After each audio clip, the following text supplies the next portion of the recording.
you're here with Mike in the night.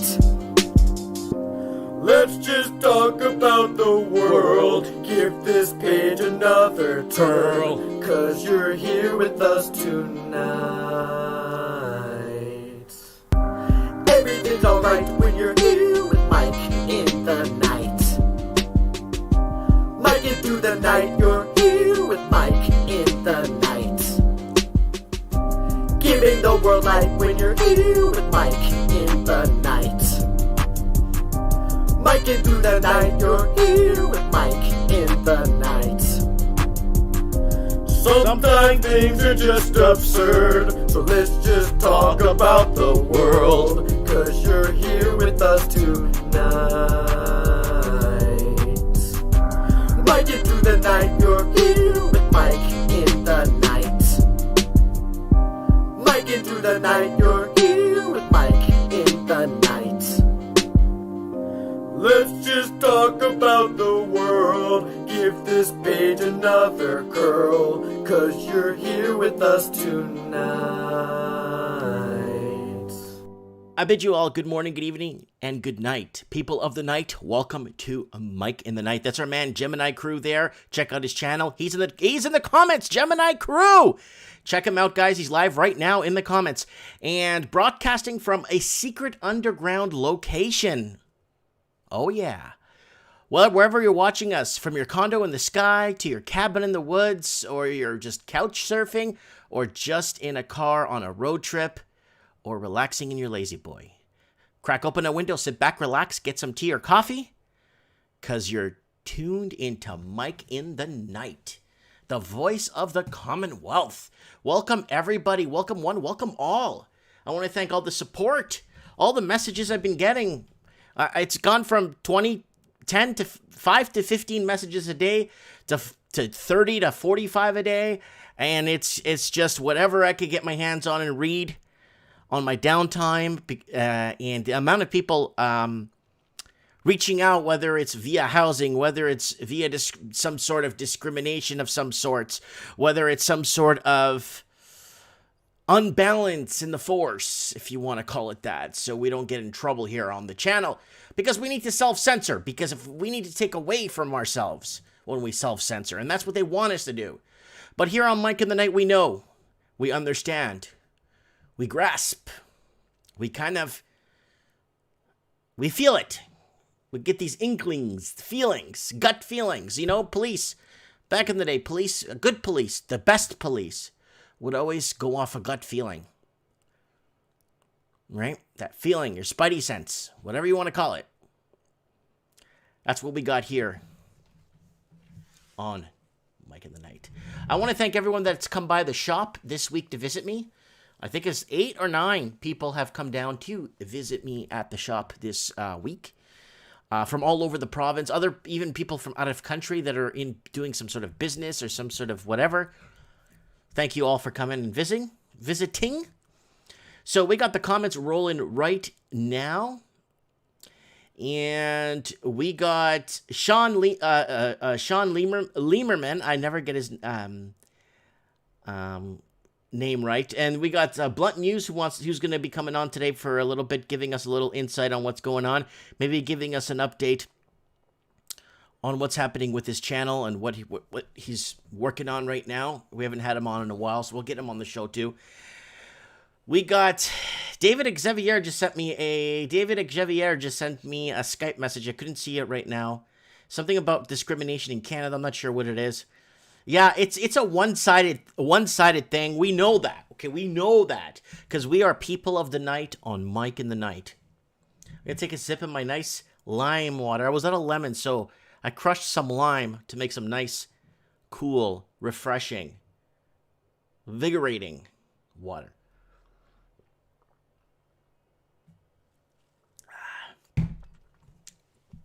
Who do we got in the comments? Oh, yeah, hold on. Shout-outs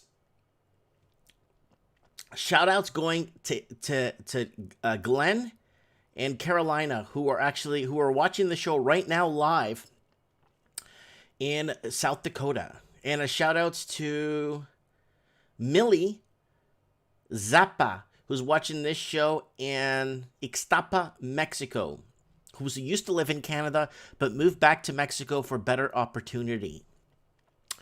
Yeah, that's what's happening, folks. Better opportunity. What's opportunity? What does it even mean anymore? Are they going to start changing the language on what opportunity means? Because it looks like they keep changing the language and reforming the language. So it means other stuff now, or what you thought meant something before means something else now. So we got Craig Cook in the house from New Zealand in the comments. Lord Humongous from just outside of Denver in the state of Colorado. And then we got, looking at the comments here, The Raven, just outside of Winnipeg, Manitoba.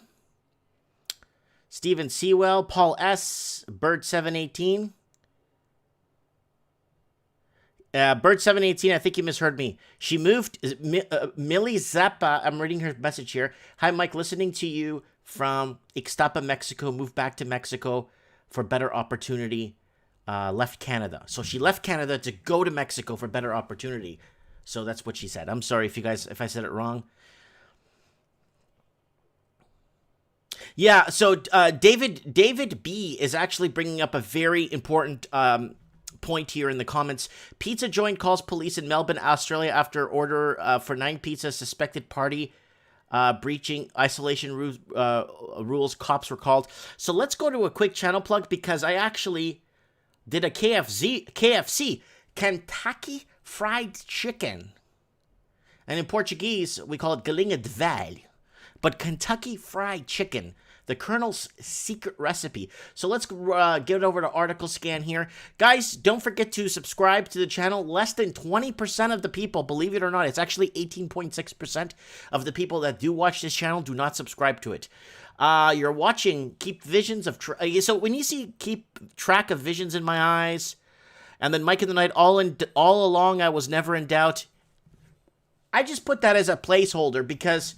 from Wednesday to Thursday, you could have a million things happen by, you know what? Okay, remember like 2-3 years ago, when you'd have a gap of like 3 months before a major occurrence would happen. 2-3 months, it would be a major occurrence, or 6 months, a major occurrence. Sometimes once a year, you'd have a major occurrence. Well, now you have a major occurrence before the weekend. So it's almost impossible to target some sort of something for the show anymore. I mean, it's great to be a talk host like this, just to talk and create discussion. It's phenomenal because there's just so much to talk about. So don't forget to set your reminders here. Don't forget to check out our back shows. There's a lot of people that download the back show because they have YouTube Prime, and they just download the back show and listen to it on walks and hiking. Trends in the housing market is getting pretty hot again. Lots of crap happening in the housing markets. And I did a video, where the heck is it? Right here. The War of the Masks, or the Mask Wars, and I got a picture of Star Wars with all of them wearing their masks there. Governments strike back. And there was a call, this is a really interesting one, where there was a call made to a Kentucky Fried Chicken that somebody placed an order for Kentucky Fried Chicken. And they felt with their detective, maybe their German instincts in them, told them that there was a party going on without proper authorization in Sydney, Australia. So they called the police on the address.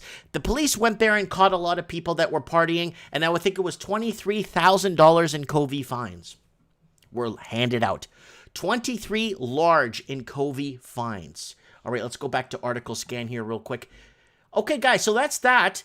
Teespring, guys, don't forget to buy something on Teespring. I promise I'm going to revamp some of the stuff here. We got some towels, t-shirts, Mike in the Night swag.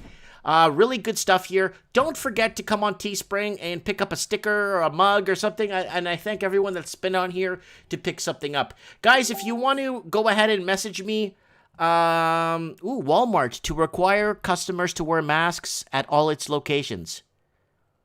Okay, so that's just see, people send me messages here. So if you guys want to go ahead and follow me on Facebook, I try to set it up as a public figure, but they don't allow me to do a public figure because they say I'm not credible enough. If I basically trash Christianity and love the weirdest crap, they'll go ahead and approve my page as a public figure with 116,000 people that follow me on Facebook, and they don't want to make it a public figure. It's separate from my personal Facebook page, but they want to make it a company, which is really nice. Facebook, you go straight to hell.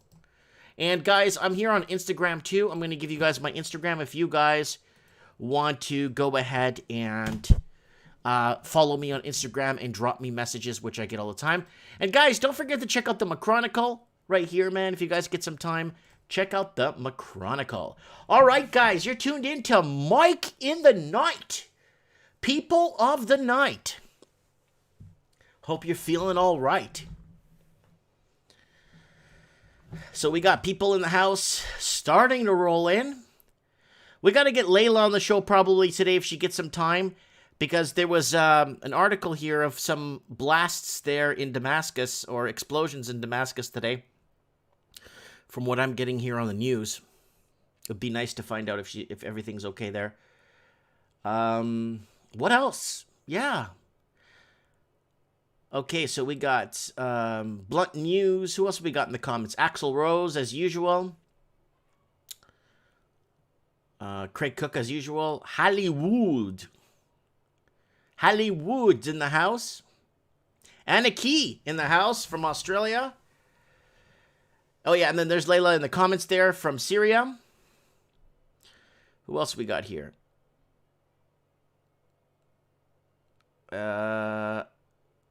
Jem Rose in the house.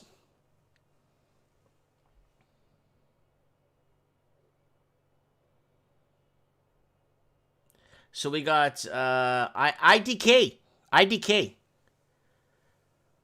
I gotta order some more milk from the motel. I am out. The soldier boys can bring me more.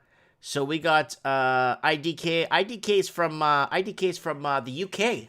I don't know what he's doing up right now because I think it's 3 o'clock in the morning there. So we should call it Mike in the morning. All right, guys, let's get over some news here. All right. Oh, is this guy still in the news? Oh, blame game. You notice how you hear it here on the show for a couple of months, like months and months ago, the blame game, and now it just pops up everywhere. Maybe I subliminally pick it up and then re-say it. I don't think so, guys. I say a lot of stuff on the fly. That sounds pretty good. All right, article scan. What do we got here? Okay, so we got, this is from our friends over at Zero Hedge. Don't forget to check them out. They just take AOC. What, is this lady still in power? I thought this was a joke for a while. AOC aims to soak the rich with proposed New York wealth tax. Guess what? Everyone's going to move to other states, and New York is going to go. Okay, let me rephrase that question. Let me make myself clear here. Is New York going to be the next California? It's headed that way, and so is Massachusetts. Massachusetts is going to be the next California. Illinois is already is pretty much the California. Michigan is Michigan, so leave Michigan alone. It's gone through a lot with its water issues and housing issues and job closure issues. That's a lot. You know what I'm saying? So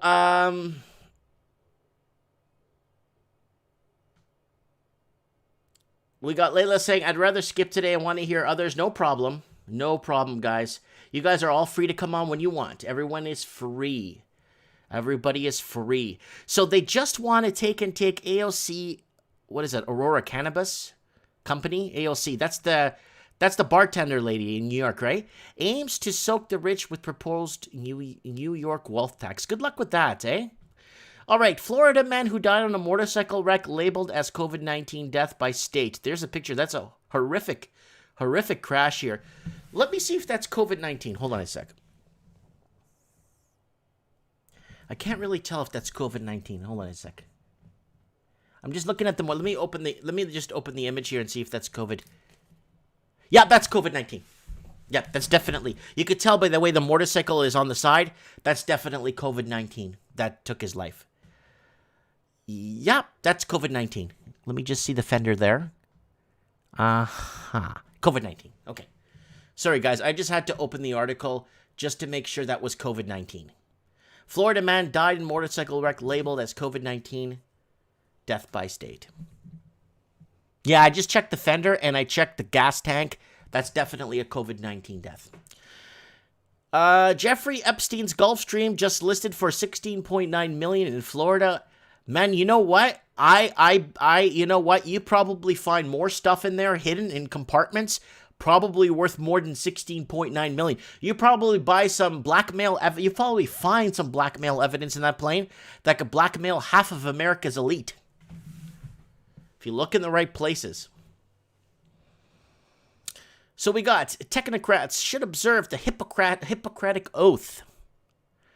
We are seeing new round of state versus state blame mongering and recriminations. The new benchmark for normalcy to return is January 2021. Why that date? As with many benchmarks over those months, it's completely made up. Well, again, remember, guys, we are in an election here in the United States of America. Goldman states containing 80% of the U.S. population have paused or taken steps to reverse reopening. Kick the culture war off campus. America's colleges campuses are the intellectual headwaters of the woke mob, now poisoning the great rivers of freedom in our country.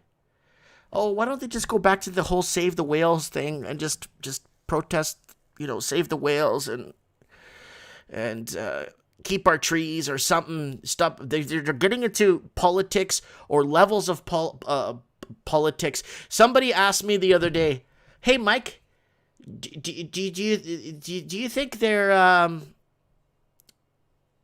gonna find a cure for this whole COVID thing?" I'm like, dude, you need to ask that to a politician. You know what I'm saying? Like, that's the only thing. Well, I asked my doctor. Don't ask your doctor if they're gonna find a cure for that. Your doctor's not a politician. You ask a politician that. You don't ask a doctor if they're gonna find a cure for this. Your doctor's not well, he does kind of represent the big pharma. Face mask usage by demographic.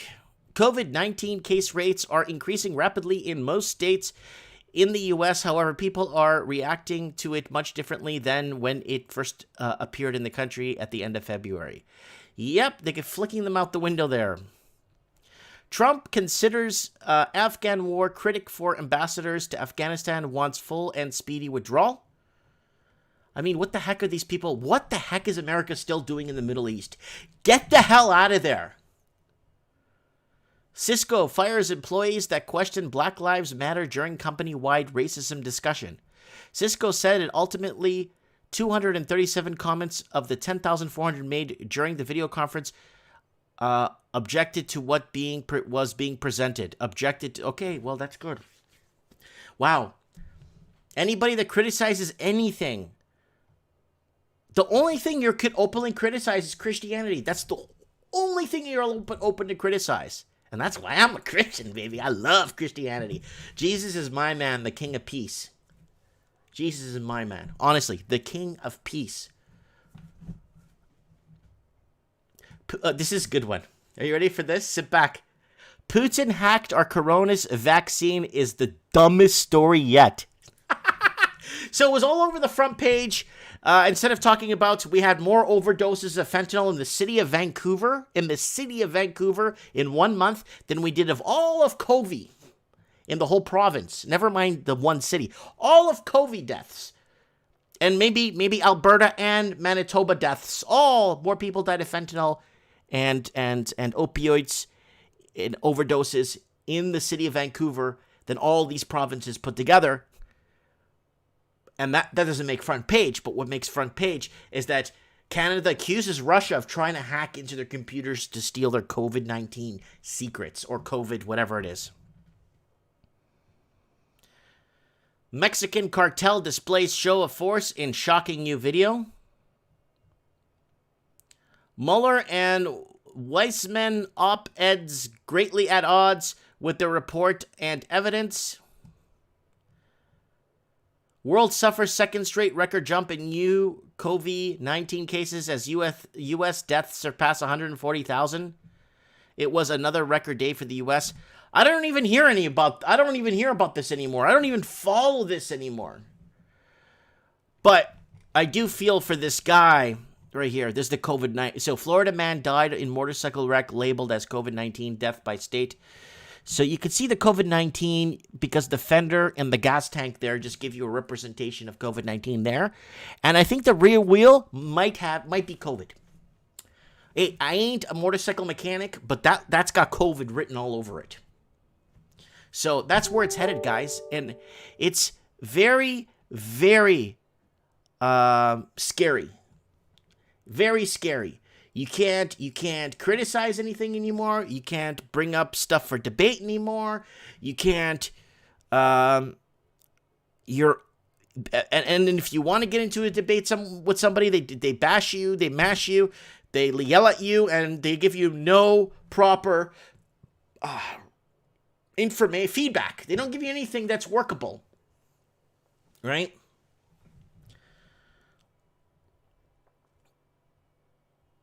So here it is. So we got Lord Humongous in the house saying he loves Mexico. I love China. So we got our Donald Trump soundboard tonight. We don't have victories anymore. We don't. And that's the times we live in, right? That's the times we live in. So let's get blunt news. I hope he's there, ready to go.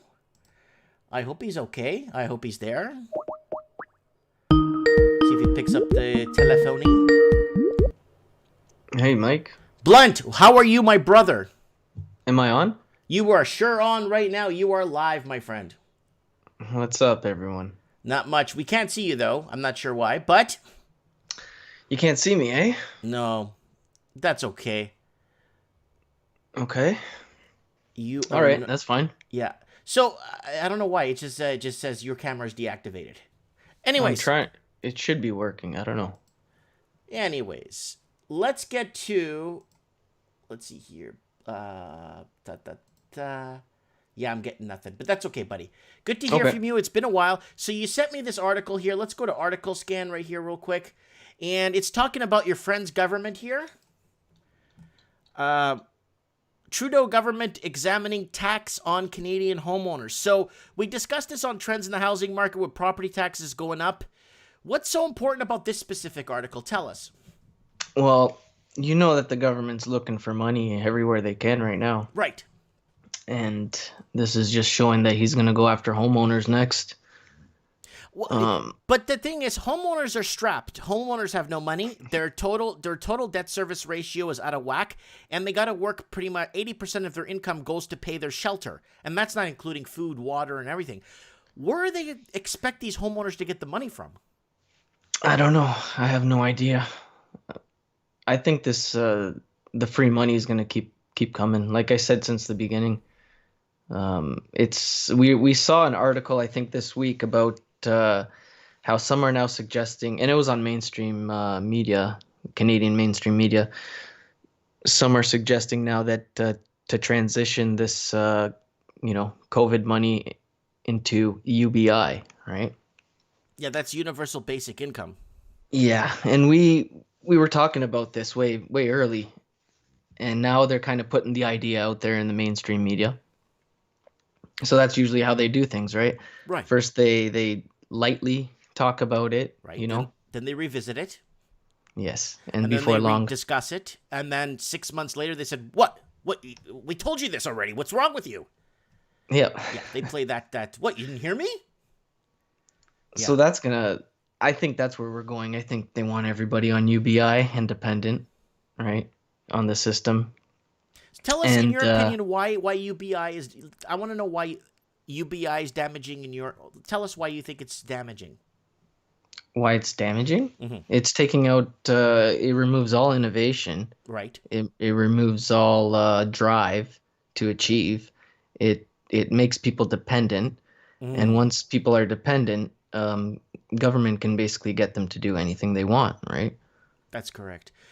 What the UBI thing, the one thing I think is very, I think they would implement when they have the fine print is I think you can't leave the country. They make it hard for you to own a business because what? You can't be on UBI and own a business, right? They and you're right. It cuts back on production. And when people say, huh, I'd rather sit home and collect money and not even bother opening a business, right? Then that takes away from productivity and future potential in oneself, right? Yeah, and creativity. Why Creativity, and that's what keeps us stay home, play video games all day, or whatever, because you're gonna get your money anyways. Nobody's gonna go out there and strive. Why would they? Well, obviously there will be people who will strive, but I mean, there's a lot of people out there content on just collecting enough for rent and some food and staying home. So now so now like let's look at the balancing act on the UBI, okay? If you're a homeowner, okay, for example, you obviously you're paying a lot you're paying a lot when it comes to, maintaining your home, property tax. If you're living in a condo, you're paying strata fees. I call them mafia fees. You're paying all kinds of crap. You can't go on UBI if you're in that situation. Well, I mean, what choice will you have?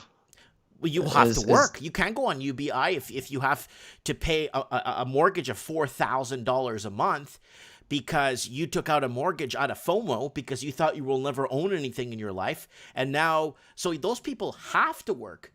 That's the they scary, have to work if they can find jobs, but it's cascading effect, right? As people decide not to work, companies close down, small businesses close down, and that creates less opportunity for jobs, not more, right? You think that you have more jobs out there because there's so many people at home willing to take the UBI, but that actually creates a problem in the economy where businesses can't operate anymore. Well, the businesses and they have can't to find close people down. working the lower wage jobs because they're going to say, I'm just going to stay home and fan my peanuts and I'm going to be playing video games. Yeah, exactly. Right. And the story on housing in Canada, I feel like the last chapter has been, we've read it already, and it's cooked already, man. There's no sense in keep revisiting because we know that the youth can't afford these houses. We know that, someone who's born and raised in in the GTA, for example, can't even afford to buy a family home. How you gonna have a decent life? There's people in third world countries who have at least their home, and we're here in the first world, Canada, and the youth and the newly graduated can't find a job, and even if they could, they couldn't afford a home. I got a message for you on Skype here from Millie Zapata, who's watching us from Ixtapa, Mexico. She sent me an in-depth email that she moved back to Mexico from Canada because she wasn't getting anywhere. She's asking, would this increase more immigration to come into Canada to benefit off the free money? If the borders are open for that, I don't know what the situation is with that right now. Are they still taking in however many immigrants they wanted to take in this year? Or did that just get thrown out the window? That's probably a question we got to figure out here. That's definitely something. That was a good question she asked, too, because if people know that, hey, they're just giving you money to stay at home in Canada, let's go there, right? Yeah. And that's a big thing. And then, so is there there are any jobs. difference between that Hang guy or whatever Wang guy that was running for presidency with his UBI system? Was that different, or was he implementing more of a support mechanism to help out people? That was a UBI. That was a pure UBI. That was the softening of the idea, right? Right. That was the first of it. But as far as jobs go, there are jobs. It's just there's not very many people willing to work them. For example, in this area here, because of the lockdown, a lot of municipalities stopped issuing construction permits, and that created a backlog now where we have a huge shortage of, like, in concrete forming, at least there's no foremans. Workers, they they are like the kings of the land in that industry because they can show up twice a week, 3 times a week. Doesn't matter. You still got a job because what's the alternative? Nobody, right? So these heavy jobs, Mm. um, they're available, but you're not going to see very many people applying to work those jobs. There's a huge backlog of permits here in Ontario for new production housing. Hmm. But but So uh, but you see, it's different in Australia. They had a huge backlog up until this COVID thing, and then up until 2 weeks ago, they just signed off on every permit within a couple of hours, literally. well, you see, that's what happened here. A lot of them stopped issuing permits, and I think it was for a month or two. And once they opened back up, it was, they issued them all at once. So now you have a backlog, right? And work's got to be done, but there's nobody to do it. There's actually a lot of guys that I know of who aren't going back to work. They're just saying, you know what, $2,000 a month, I'll take it. And the construction industry is needing people really badly in this area. I don't know how long it's going to last, right? Well, This they deported housing's all the going to blow. Portuguese immigrants, so they used to work construction, so that's pretty tough. So Yeah, yeah, they deported like family, friends, and everybody that were born in Canada were deported to Portugal because for being Portuguese in Canada. yeah. So Let's just say that the new immigrants aren't of that pedigree. Um, yeah, they're not lining up to Tra- lug forms around or trabalhar na pump. construção. You know what I mean? Yep. Okay, we got here. So let's go back to property tax. So this article here, so they're going to start punishing homeowners who basically can't even afford their homes from the start because they, even the ones that even have that first time home buyers loans, they're going to, so we had, okay, I looked into my mom used to live in Brampton, Ontario. Okay, she moved here. We looked into what her property tax was going to be per year now, okay? It would have been $8,800 a year for property tax. Owen on Yeah. our show, who's in Brampton, says he's paying $10,000 a year for property tax. His property tax went up $300 a month, not 300 pesos, $300 a month. What is one gonna do? What, work a fourth job to pay the property tax now? No, you lose the house. You lose the house. I know a guy who they have one of these early Canadian homes in the family that's been passed down through generation, right? Mm-hmm. They're on Lake Ontario near Coburg, Mm-hmm. Coburg, just after what that's near Peterborough, I guess. But his parents passed, left him the house, and this house has been in the family for many generations. Well, he's got to sell it because he doesn't want to sell it, but he can't afford the property tax. And we're talking in the tens of thousands, to keep the home, one of these old farm homes. But because of its location on the lake and whatever, they're driving him out of his house. Wow. But Yeah. then what do they, I guess they'll sell it to some foreign investor with lots of money and then move on, right? Or Well, you know what? China now, the CPP or CCP, I mean, is they're coming after they want their tax money, and yep, they we want it got if you're out. well, okay, I talked to someone from the China Bureau of Tax Revenue, China of whatever you call it. I actually spoke to someone. It was a lady I spoke to. And I made a video about that where China's taxing expats, right? Yep. Well, somebody You, contacted me on Skype about that. And she explained to me, it was very interesting how she explained this to me. What she did was they took a demographic of what people own outside of China, and they took that money of the item that was purchased or the item that is in, I guess, in the ownership through via corporation or whatnot, and determined that was the money that was removed from China. So let's say some guy comes from China, arrives in the United States, and somebody at the border gives him $2 million in his hand. He has to pay the tax on that $2 million if he bought a house with that, because they're going to be taxing on the asset values that they own and not what cash they have in the bank, because they have no cash in the bank. Because there's a lot of Canadian millionaires or mansions in Vancouver where they're collecting welfare because their income is zero. They have no income.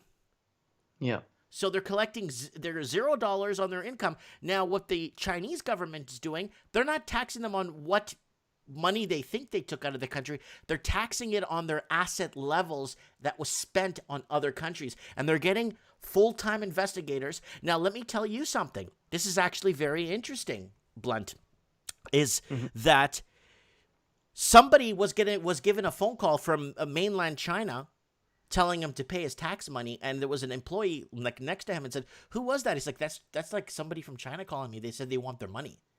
And it's not a joke. They're coming for it, and they'll be coming for it. So now they're going off the tax value of what you own. We're going to see now what the Canadian government's going to do. You know, are we going to fold to another nation like that? You know, if these people are in Canada and they're Canadian now, and have the dual citizenship, we should kind of protect them. No, what's happening, I don't know about protect them. I think what's happening is first they're going to go after the guys that own 300 properties in Canada but never been to Canada. Oh, yeah. Well, I don't know how they should have never been able to do that in the first place. Right. No, Blunt, I'm not talking about the family that comes here, wants to send their kids to school and become Canadian. I'm not talking about those people.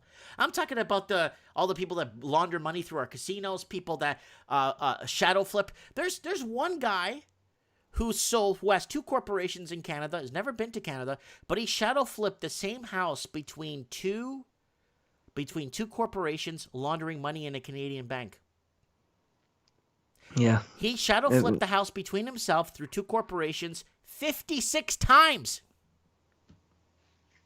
Well, we'll see. We'll see what happens if they're going to nail him or not. I mean, He has to pay tax on those 56 transactions, basically, showing, oh, you spend that much money, that means you got 56. So he bought the same house and sold it to another corporation. So, I just cleaned another $2 million. I'm going to sell it back to the other corporation next week and clean another $2 million. And that's why you see houses go up for sale, and then 3 hours later they're sold. I don't know if over here that's not quite the scene. I mean, I know more than one person that's had a home on the market in the GTA for over a year.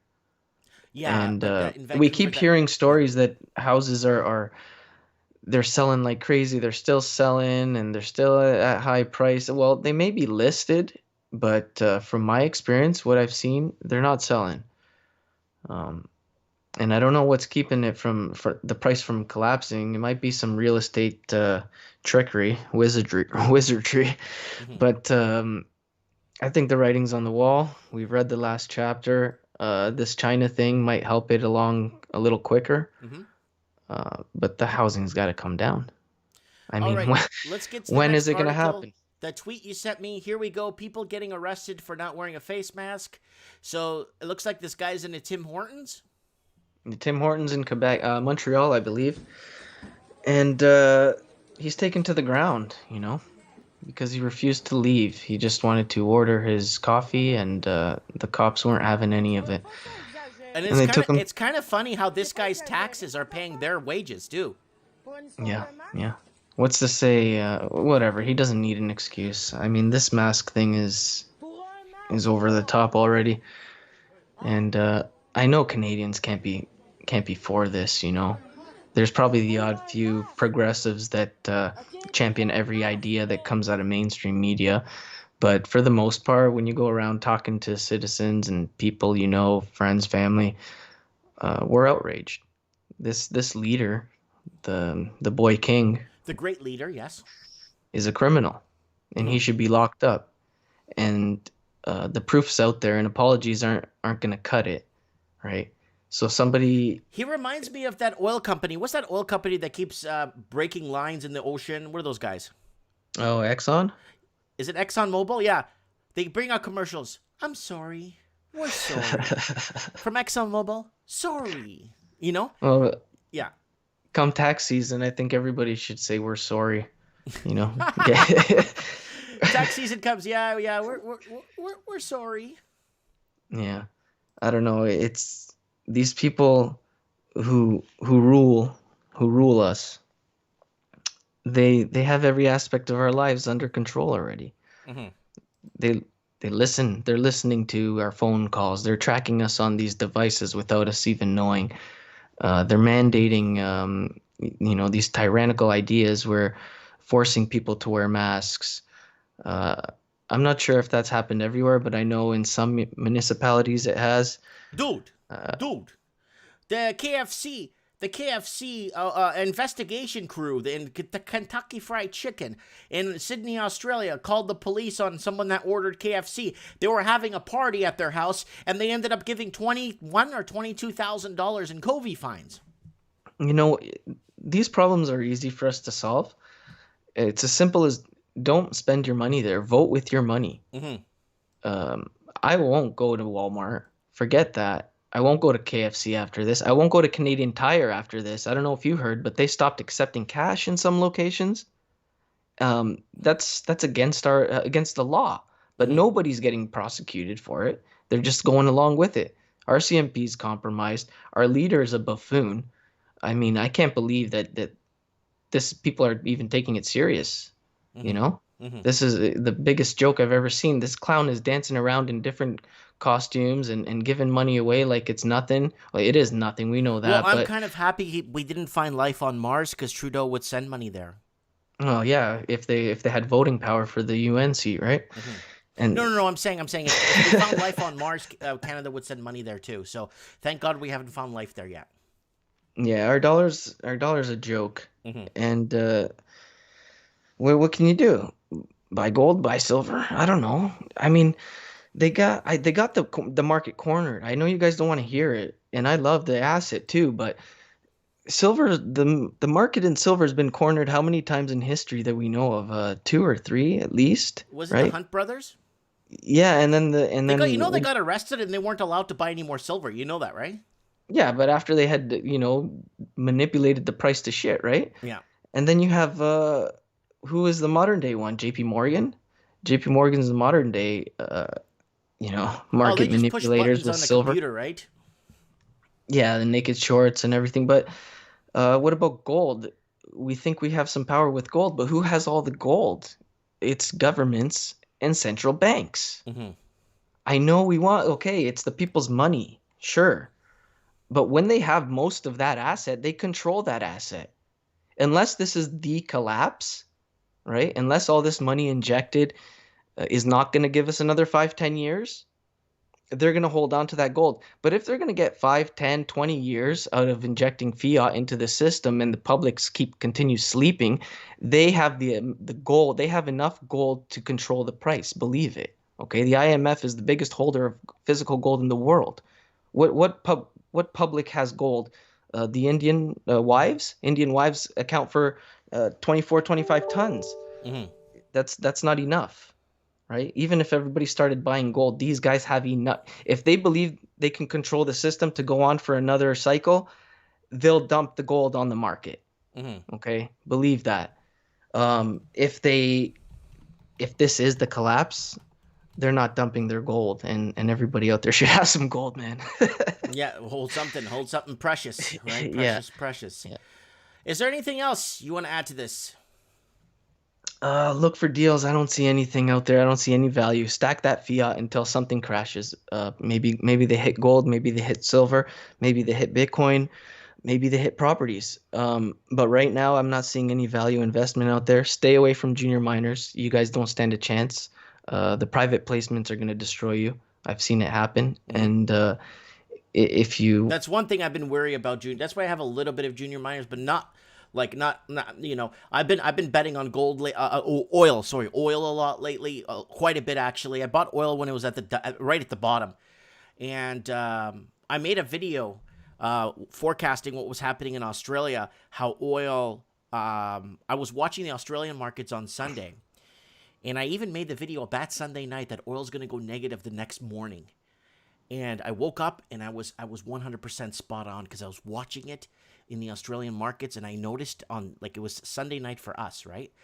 And I noticed come Monday it was going to be a big, and then I shorted ExxonMobil and I shorted a couple of other big oil companies that morning when I woke up. Yeah, I saw oil went down to 40 or something like that. The minus $23. It went below. Yeah. I'm not saying that there's people can't make money with juniors. Raven's saying he's killing it in juniors. Sure, you're killing it, but the guy who got the private placement for 2 cents less than you, Hmm. he's killing it even more. And he's Right. got warrants and options attached to that private placement. Guys, it's like you're playing against the casino in a way, right? You're the peasant, you're buying it at market value, but there's a whole group of guys who got it cheaper. And if you're in the juniors, pay attention to when those private placements, when the lock period ends, because Hmm. they're going to start, they dump them on the market. And pay attention if there's warrants attached, if they have option to buy more, and at what price do they have? They can buy, if they have option to buy more, they'll buy more. And usually the price is set already prior. They'll buy more and they'll suppress the price. Oh, you made 100%, you made 200%. Well, maybe they made three or four, right? Hmm. Um, and with a lot of these miners, you even have options on the back end where if you're looking at a junior miner who's going into production and you're like, oh, okay, they're going to start making mad money. Um, there might be options attached to those private placements that gives those people the right to buy silver at 15, $16 an ounce. Or you know what I mean? So the company's not going to be pulling in the numbers you think they are. Well, the private placements, the best, like a good reason why you'd want to place it through a private placement is by kind of keeping it off the books from the SAC from filing it, right? You know, it's the only way. Yeah. Okay, you have to be accredited, but that's to protect you from the corporation. They never come after you guys. I'm going to let you guys all on a little tip here. Um, if if you want to get into a private placement, I'm not condoning the actions. Let me say that straight up. But just for information purposes, contact CEOs and see what's going on. Hmm. Get involved in small chat rooms where they look for this kind of stuff. And what you do is you email the company, and usually they're going to ask you where did you hear it from. Be resourceful. Hmm. Find out about the company. See who their geologist is, or see who their junior geologist, better yet, and just put his name on the paper. And Hmm. remember, accredited to be in, if you fake being accredited, that's not going to come back on you. Hmm. That's the company's responsibility to do their due diligence, right? And secondly, if you did weasel your way into a private placement without being accredited, you're not going to rat the company out because there's going to be no case there. They would have made you sign paperwork proving that you and your spouse combined make 250,000 a year or have $1 million in assets or whatever it is right now. So that case would just get thrown out. I actually know a prosecutor who deals with corporate stuff like this, and they never go after the consumer. Those laws are in place to protect the consumer. So Okay. if you can sneak your way in, guys, that's a way to do it. And these private placements are the only ways to do it, man. It's otherwise you're coming into the game injured. Yeah. For You're better. already down 3 points, so you gotta. Yeah. Exactly.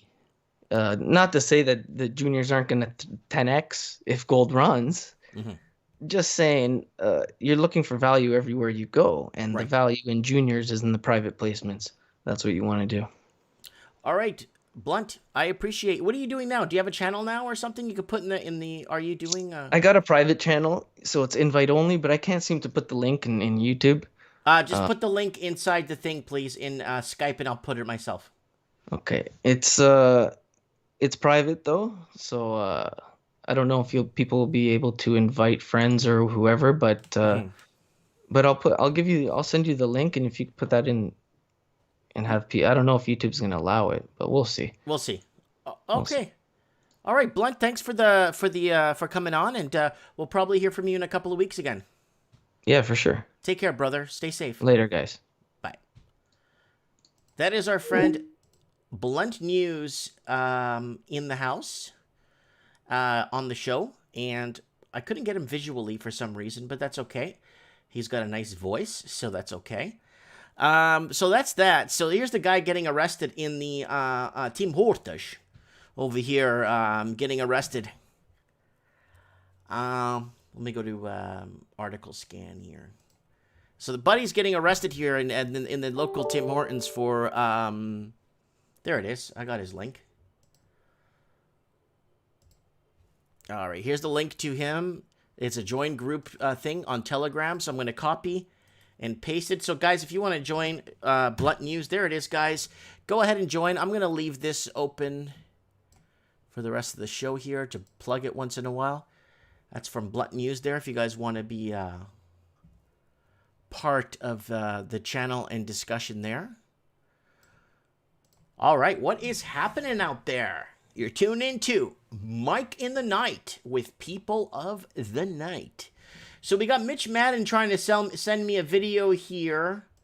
I'm telling him to drag it onto, you could drag it onto Skype if you're on a desktop, or you go to Skype and add image or add file, and you just add it to Skype, and I could just play it off the Skype. I think he's sending it to me on Facebook. He did a video down in Oregon State. And let me see here. No, he must have sent it to me on my fan page. Let me see here. Let me go to my fan page here real quick. All right, let's see if I can get him here real quick on my fan page. Let me go to my messages here. I'm just going to check and see. He said it sent us a video. And wow, I have 221 new messages. That's impossible. Store owner slaps the... Oh, there it is right there. So, store owner slaps the Covey out of his soul.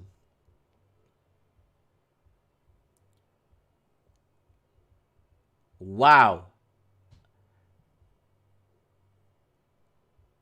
Wow. Well, that wasn't a slap. That was more of a takedown there. That's on Facebook there. I just, I can't take it out of the... I'm just trying to see if I could take it out of that box. I can't. But yeah, that's pretty violent, man. Holy smoke. Someone's going to pull something like that. Wow, that was like a Hulk Hogan elbow drop there, or a Macho Man from the top rope drop. Okay, let's get back to the comments here. Wow, lots of comments. Nancy Pelosi is a creature of the night, says Lord Humongous. The Mega Supreme Mario 91 says, you work good, Blunt. Might need a blunt after this. Axel is saying, low roller scratcher. U.S. coin shortage is manufactured. Yeah, I have the article there from Low Roller Scratcher. Hollywood says, if you want to buy silver for me, I'll send you 1 ounce for $50. Great deal. Sean is saying, low roller scratcher, there is no shortage, just an excuse to get off cash. Yeah, they're looking for reasons to say, oh, it costs more money to print, to mint, or to print, or not to print, but to mint the coins. So we're going to have to go off, we have to go into another system and something cute, you know? They're going to, like, why don't they ever make up something cute? They always make up something like, I don't know, something like outrageous, you know what I'm saying? I love China. The Mexican government. Yeah. What else in the article? We got Aquarius in the house saying, Lord Humongous. LMAO. And let's get, Mitch is talking about in Oregon, where he's at his neck of the woods there. He's talking about homeless people showing up. Are we talking about the homeless people like you see on South Park? On that episode where all these people started moving in? Mitch, what's up, buddy? Not much, Mike. How are you? Did you get your internet fixed? Let me see here. Let me get... Where am I at here? I can see you. You're perfect, man. Yeah? Yeah, you're fine, buddy. But you said you had a ticket to fix your internet because you said it wasn't working properly. Yeah, I had actually 2 specialists arrived up here, and the one guy had a real fancy meter, and they determined that there was a problem 1,200 and something feet from the stand here, and they the 2 guys took off in their rigs, and they tracked it down, and they found the problem. It's something I've been fighting for a couple of years, and it looks like they finally got it. Good. It's good to hear that you got a good connection now, so you can watch Mike in the Night. So, You messaged me earlier. So what's going on with this homelessness situation going on in Oregon? Yeah, I was walking down on my usual walk the other day. There's a center down here that feeds the homeless and gives them care packages and stuff, and it's kind of a gathering place, one of the many gathering places around this area for homelessness. But the parking lot, it's got a pretty good sized parking lot. It was absolutely overflowing. I've never seen it that full. I don't think there was a special event going on. I think that perhaps because of the nice weather, the homeless, they're kind of transient. And I'm not sure whether it's just because of the nice summer weather and it's hot inland and they're coming over here to the coast, or whether it's just a big increase in homelessness. But I'm noticing a huge influx of homeless. It's not people coming from New Jersey, is it? Like Jersey Shore people moving over, or it's just... No, we get, historically, we've got people from inland. The I-5 corridor runs from south to north. That's correct. Medford, Grants Pass, Ashland in the south, and then that's the Rogue Valley, and then the center is the Umpqua Valley, and then the north is the Willamette Valley. That runs up the center of Oregon between the Coast Range and the Cascades to the east. And I'm on being up sarcastic. I had South Park on the mind, and the West Coast was being invaded by Jersey people it's a Jersey thing, and yeah, I'm just being sarcastic. But Mitch,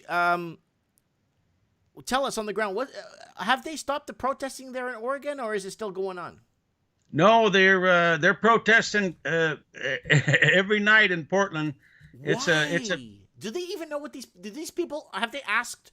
Has anyone asked these people what they want? I think that they just want to create chaos.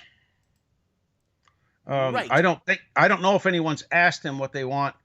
Other than the destruction of what America. These people want, and say, okay, before you destroy this building where there's like 25 families living in it and you torch it to the ground, what do you want to happen before you damage and destroy society even further? That's the problem here. Mm-hmm. Well, I don't know what the answer is, but I know one thing: it's going to continue and it's going to get worse. And I believe that in California specifically, I believe personally, it's my real strong belief that this year is going to be perhaps the greatest year for wildfires in California history. And the last 3 years, they've had some unbelievable wildfires down there. But this year, you add all the natural spontaneous combustion, the electrical grid problems, and everything, and then you add to that the arson, because in California you've got throughout the entire state, they call it the Golden State for a reason.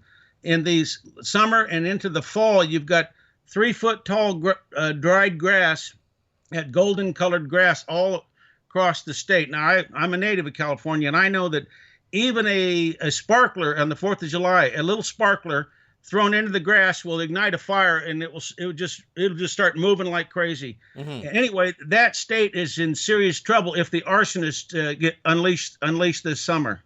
And there's 40 million people there. I got an article here that pertains to your area. Federal officers use unmarked vehicles to grab people in Portland, DHS confirms.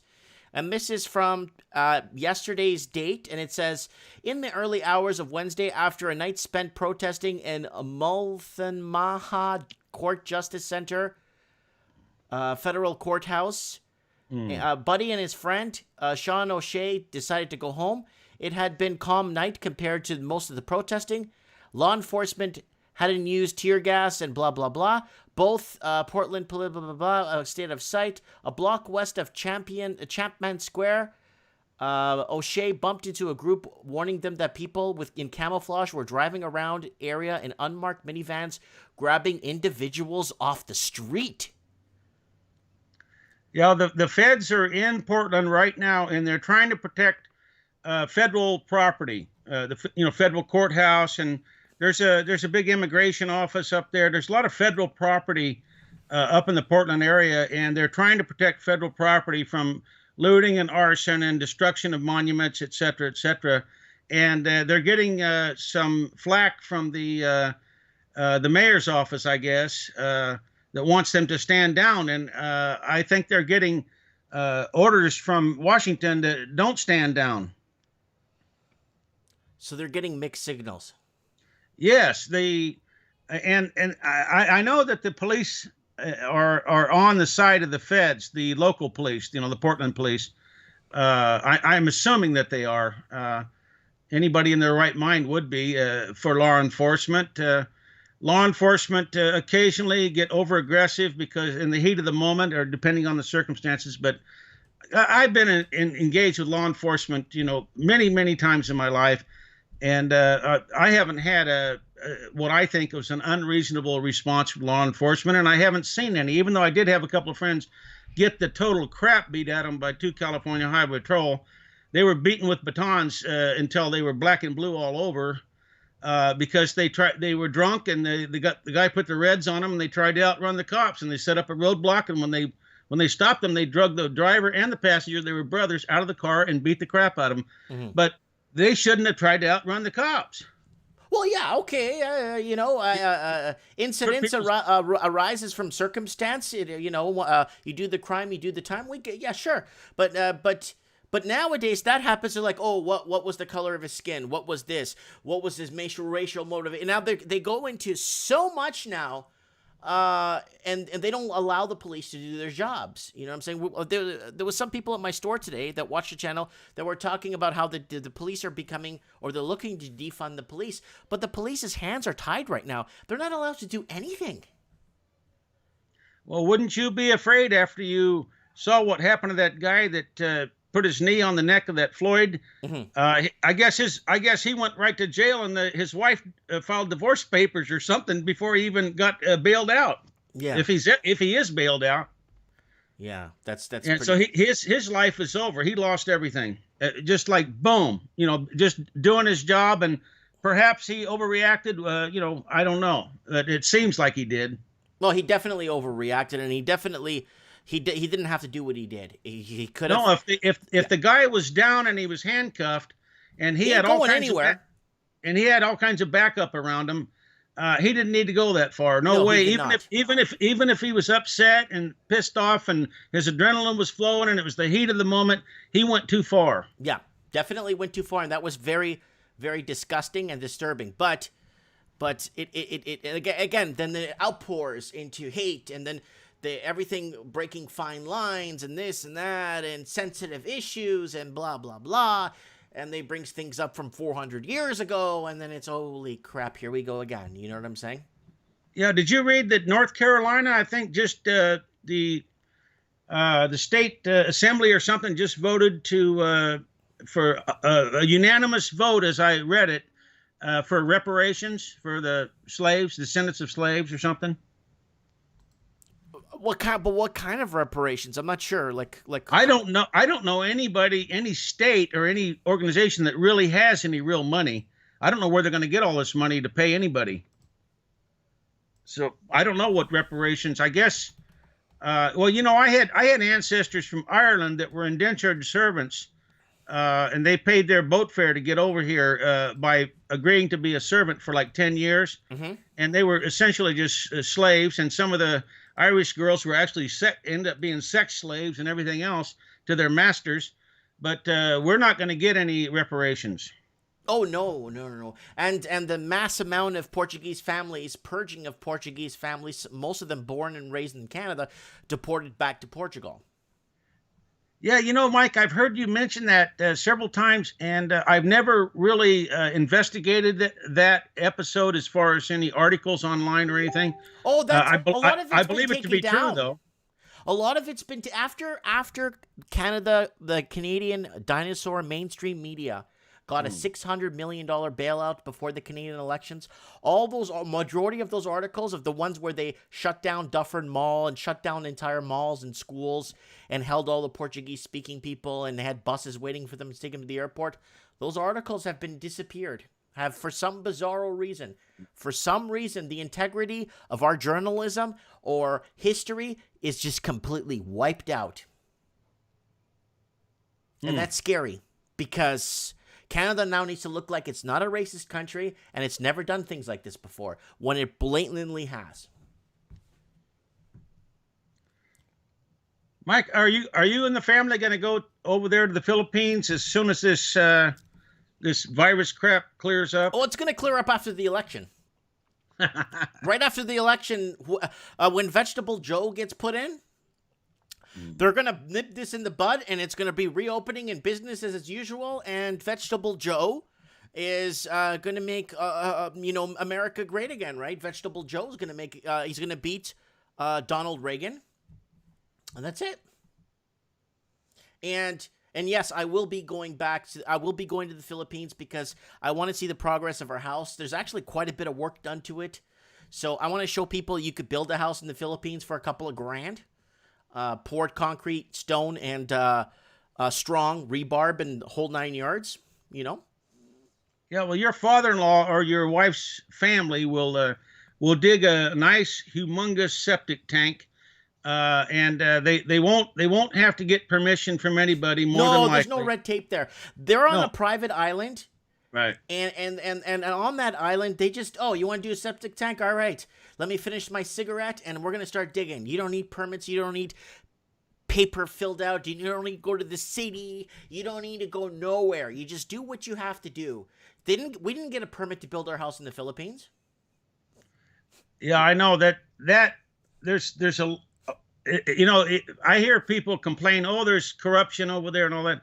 No, actually, you're a lot freer over there than you are here and on the West. Mm-hmm. Mm-hmm. Yeah, when we made all of our improvements over there, we didn't have to get any permits or do anything. And when I sold my last house in California in late 2014, the city came in and they made me tear down. They made me take out brand new windows. I just had a contractor install brand new windows because the windows in the bedroom, according to the code, the original windows were framed 4 inches too high.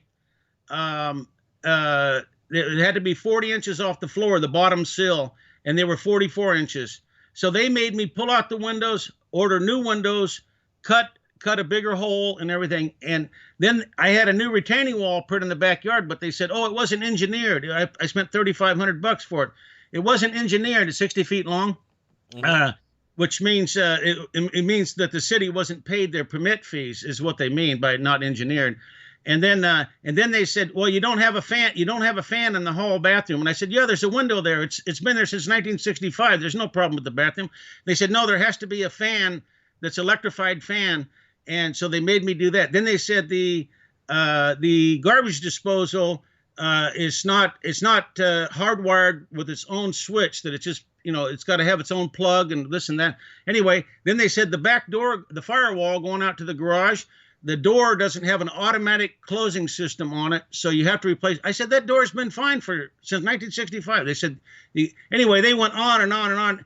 And I spent, I don't know, probably $10,000 dealing with the city. And then I had to pay all kinds of permit fees. Then I had to pay penalties on top of that because I didn't get permits before I did the original work. And anyway, in the Philippines, by and large, you just go ahead and do what you want to do, and nobody bothers you. Yeah, and a lot of people, there's this and that. No, at least I could throw a house together for a couple of grand. My wife's like, yeah, let's get a couple of grand together. I'm going to send it to the Philippines. We're going to build a house. I'm like, is that just to get started with permits and plans? Oh, no, that's just to build the whole house. So she sent a whole building plan there, a plan of the house with the 2 stories and the bathroom downstairs and the bathroom upstairs, and they're basically above each other, so you got the same the plumbing won't be so complex, right?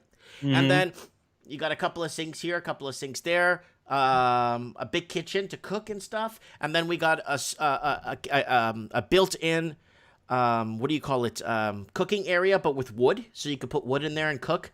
And use it. They call that a dirty kitchen there. Yeah, one little dirty kitchen in there, and then you have if you'd like a regular stove, like a regular tabletop gas stove or something. Well, you can have a gas stove, or you can actually have a little electric burner, a 2-burner if you want. 2-burner electric is good enough to fry fish and stuff, right? Because it's a fishing village, right? Yeah, but one thing is it's nice to use the dirty kitchen when you're cooking during the heat of the day, because that when you cook inside the house, even a little burner will really make raise the temperature inside the house during the day. So it's nice to use the dirty kitchen outside. Yeah. Yeah, that's good.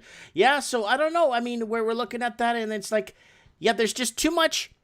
Like last Mike in the night we had Layla on. No, that was trends in the housing market. We had Layla on. She was discussing how complicated just to get anything done, and the amount of stress people go through just for a basic, how free are we, Mitch? How free? You told me this story about this huge runaround you went through just to get something done that if you got it done somewhere like in Kazakhstan, they wouldn't even care that you're doing it. But No. they're so like so in your face, and so where's my money? Why are you doing this? Where's my money? That's what they're saying. It's government, Mike, and during the United States and worldwide depression in the 1930s, government in America was, I don't know, somewhere between 8 and 12%, depending on how you look at it, of our entire economy. Government was, in other words, it was around 10% of our economy. Now it's 40%. Government is of our economy. So as government grows, so does the drain on society, the regulations and the taxes to Private support sector. you have to support the private sector, has to support government, has to support all their pensions and all their salaries and all their infrastructure, and so they do that with regulations and taxes. And that's what we're doing, is the private sector is shrinking in the West, and then more and more and more as time goes by, and the government is growing, and America is now the USSR, the United Soviet States of America. And it's getting worse. And I know it's the same in Canada. It's England, Australia, New Zealand, that all the Western English-speaking countries are heading into socialism, and not even slowing down. We're heading at breakneck speed right now, and it's really bad. And now with all this Antifa and Black Lives Matter and tearing down monuments and everything, it's beyond socialism, and it's going into Marxism and tyranny. Well, soon enough, what's going to happen, we'll have like a hyperinflationary currency collapse, I think, in the United States where you're at right now. And they're buying, the feds are buying up these ETF stocks. They've been buying them for a while. It's almost, to me, Mitch, it's like the player is playing the players, I guess, in a way. And they have this junk finance and this bond credit crap. And basically, they're creating a basic supply. They're creating the demand before the supply. And banks are... creating demand for junk is what it is. I think Max Kaiser brought that up a few weeks ago on his show. And that's what it is. And I think, Mitch, in my opinion, is they're on a mission to replace the productive economy that we've built over the years, and remove the wage earners and remove the people that actually produce. Our first caller that came on Blunt News basically discussed this by them raising property taxes and basically pushing people out of their own homes.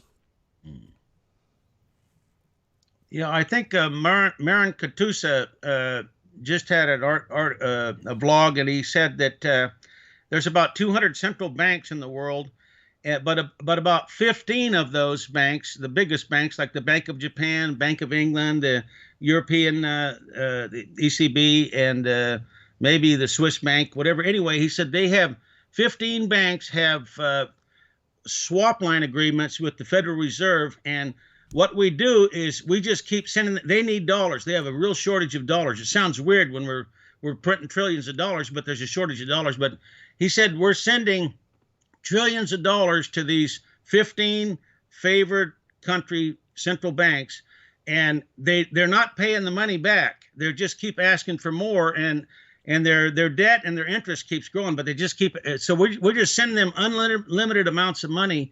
And so something's got to break. Something's got to break. You know what it is, Mitch? It's these virtual assets and cookbooks and cook statistics, and then that's what it is. And it's all junk. It's this virtual monopoly that they're putting the wage earners and the taxpayers through, and the thing is, like you said, they don't pay for it, right? So who pays for it in the end? The taxpayer, right? Mm-hmm. In the end. Well, what happens if you stop paying your mortgage? You just say, I don't want to pay my mortgage anymore. What would happen? You'd get a notice, and then after a few months, you'd get a stronger notice, and then pretty soon, it might take a year or so. And the same thing with your property tax. If you stop paying your mortgage or your property tax, sooner or later, they're going to come after you, and you're going to be out in the street sooner or later. But the thing is, when the Fed can't pay its property tax, it just prints out the money and pays it with money. So they're paying a debt with a debt. Well, this is the hard thing to understand is most people believe that if you stop paying your bills or if you don't have any money, that there's consequences. But when you're the bank and you can produce all the money that you want, just like a monopoly money, they think, well, okay, I guess there isn't a price to pay. But there is a price to pay, but it's just they're somehow they've been able to juggle it so far. But you can see the writings on the wall that something big is coming. Something definitely.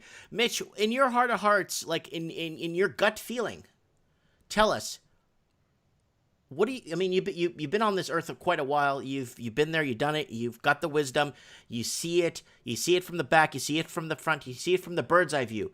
What are you feeling? What's your gut feeling telling you that's going to come? I'm thinking that there's no light at the end of the tunnel as far as I can see. I don't see things getting, a little worse before they get better. I don't see it getting better. I see them getting worse, and I see a World War III coming. It may be 5 or 10 years. These things take a long time to build up.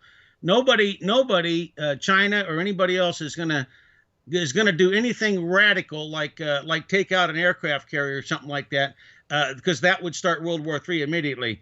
They're not going to do anything. They'll just nibble away at it, and the pressures are going to build and build and build. Economic pressures, trade pressures, currency pressures, market share pressures around the world for all kinds of natural resources. They're just going to keep building, and I see a war coming within 5 or 10 years on the outside. I see a big war coming. I'm not talking about a North Korea or Iran. I'm talking about something. Something could start there, but it's going to be something big. Where do you think the playing field would be for this war? Where do you think the elites will set it up? I think it's going to be somewhere between the Middle East and the South China Sea. That's a pretty big area. Mm-hmm. Well, no, that's good enough. That's a good proximity to kind of gauge it out. North Africa, the Middle East, right there. Where the Suez Canal is in that area, and then down to the South China Sea, and that area is going to be that's the hot spot of the world. Although this time, depending on who our foe is and what their capabilities are, we're going to see like in the West, whoever is the allies against our foes. Like if Canada joins America, Australia, they're going to see actual attacks on our mainland, which we've never experienced in America and Canada, where they've got missile capabilities from submarines, and they can shoot down satellites, and they can cut the under a trans-Pacific underground fiber optics cables. They can cut those cables. They can blow out satellites. They can kill our communications, and maybe even launch an EMP and take out a large swath of our ability to have the internet and the electric grid and all that stuff.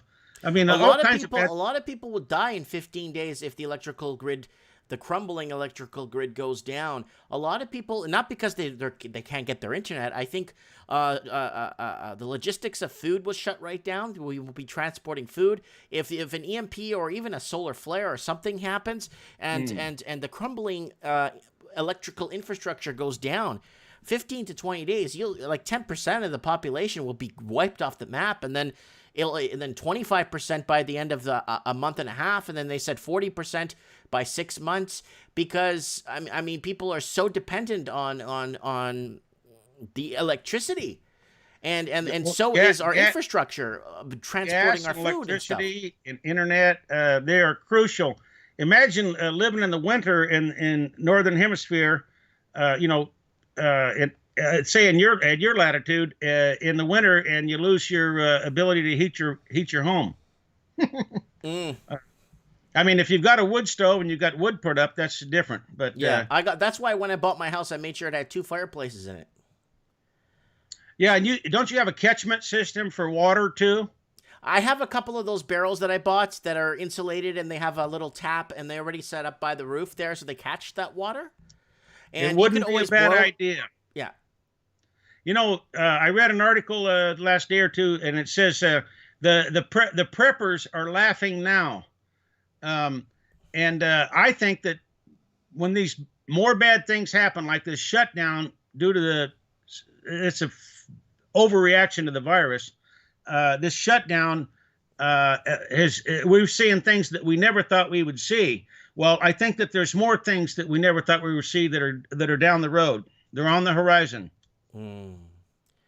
Yeah, 2020. Mitch, in your history, like, being around and doing what you've been up to and living your life, is 2020 one of the worst years right now in record for you, or? Yeah.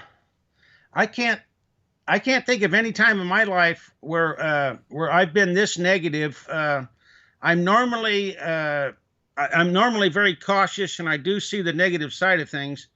But right now, I think I can't think of a time in my life where I've been even close to this negative about our country, about Canada, about England, about the whole world. Really, I mean, the situation is bad. The whole world's in terrible debt, and we're going to start fighting more and more over resources and over who controls the trade, the money.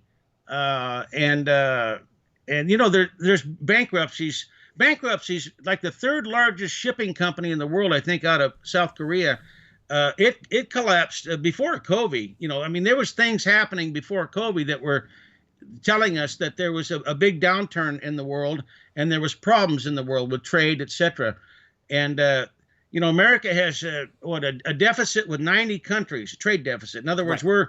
we're taking in all these beautiful products that people are getting natural resources in other countries, and they're adding value in their factories and stuff to them, shipping them to us, and we're just giving them debt is all we're giving them. And they're tired of it, and they're tired of being pushed around and sanctioned and controlled. And anyway, it's coming to a boiling point. Well, remember what we said here on the show, and I mean, we've been saying this for years. America's number one export is inflation. Inflation, scrap metal, soybeans, and diabetes. Number one export is inflation, where basically they just pay you in fiat for whatever they need. They just print it off. Right. So the comments are going nuts right now. And yeah. Well, Mitch, you know what? It's really good. We had you on for half an hour. I really appreciate you coming on from time to time to kind of give us a perspective there from the Oregon coast there, in kind of a somewhat of an awakening on what you think is going to happen. And I appreciate you doing that, taking the time and being here with us. Yeah, I wish I was a better orator, Mike. I've got a disconnect. I can't collate between my brain and my mouth. I can't collate well. That's why I'm a really good writer, but I'm not much of an orator. It doesn't matter. You're great. We love having you here on the show. Okay, thanks. You take care, Mitch. You have a good night, and anything, just let us know. And you could always drag stuff, or you could go on Skype. You could click File, and then you could upload the video that you film in on the street or something in your area. You don't have to speak on it. Just you could send me a video if you'd like, anytime, and I could show it. Okay, I had a message in to my gal in the Philippines. I was asking her how to drag from Facebook to Skype, and I was waiting for a message. Don't worry about that. Just if you have a video, you could just send it via Skype directly, and it's a little bit easier for me to play on the show. Okay, great. All right, thanks, Mitch. I'll be looking in the comments section, and take care, and nice to see everybody. God bless you. Bye. Okay, you too. That's our man, Mitch Madden from the Oregon coast, just outside of Portland. And he's saying the riots are still going on. And we got this article that was sent to us by Low Roller Scratcher. Let's go to article scan here. Federal officers use unmarked vehicles to grab people in Portland. DHS confirms. So that's actually a pretty bold statement to throw up there if it's not true. But wow. I hope it's not true. I hope that's fake news. But holy crap. So grabbing people. All right, let's do a quick channel plug, guys, before we find our next guest here. Let's do a quick channel plug, guys.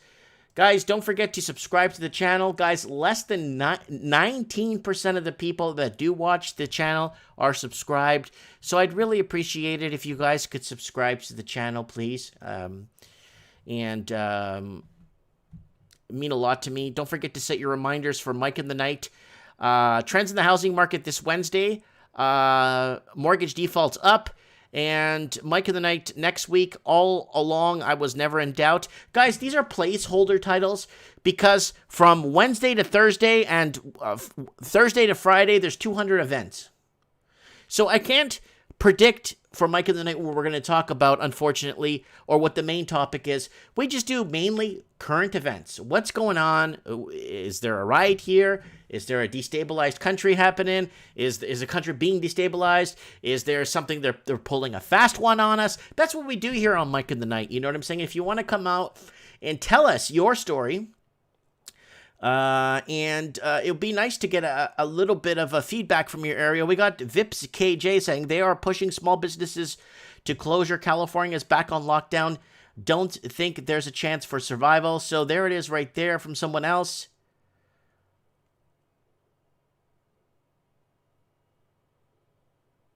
So we have Robert Weiner says, I put up a video showing my... So there's Robert Weiner there commenting saying that Jesus Christ lives through me. 3RG is saying, I'll give people a educated...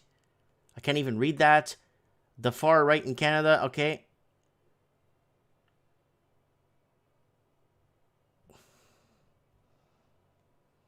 So we got Liar from the Shire saying, what's bad about Portland, Oregon? Oh, there's been riots going on there for like 7, 8 weeks, 10 weeks now, man. It's been going on for a long time. So subscribe to the channel. Guys, buy something on Teespring if you want to get a Mike in the Night mug, a Mike in the Night t-shirt. Look at this. I look so cute here wearing my wig. Look at this phone cover if you guys want to pick up a phone cover. I look so cute with my wig. And what else do I got? All kinds of cool stuff here. Lord Humongous mug. Morning coffee with Mike mug. Let me see what this one. I haven't seen this one in a while. Nice morning coffee. It comes in different colors. I don't recommend to go too crazy with some of the colors. Like maybe this one will look... No, that's not even that good. This one looks nice. And then you got that anytime is coffee time. That's a nice one. Morning coffee with Mike. So if you guys are looking to pick some swag, and thanks to everyone. Here's the Mike in the Night pilot episode is down here, actually. Somebody bought the pilot episode premium hoodie the other day. There it is, the Mike in the Night. That's a nice one, Mike in the Night premium hoodie. The quality of the fluff is so good. And I have it, and I washed it, and there's the back there with the guy in the snow there in the middle of an alley. That was the pilot from the pilot episode from like 3 years ago, and people still remember that Mike in the Night logo. We got this art that was sent to me here, Mike in the Night. And there's the back there. Just a night scene there. And guys, don't forget to subscribe to the channel. Here's my Facebook here. If you guys, my Facebook fan page. Facebook is trying to pass it off as a company because I'm not accredited to be a public figure with 116,000 people that like the page. And here is my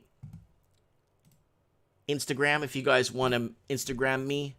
And guys, don't forget to check out the McChronicle. Please subscribe to the McChronicle. Really good guy. He made a video here.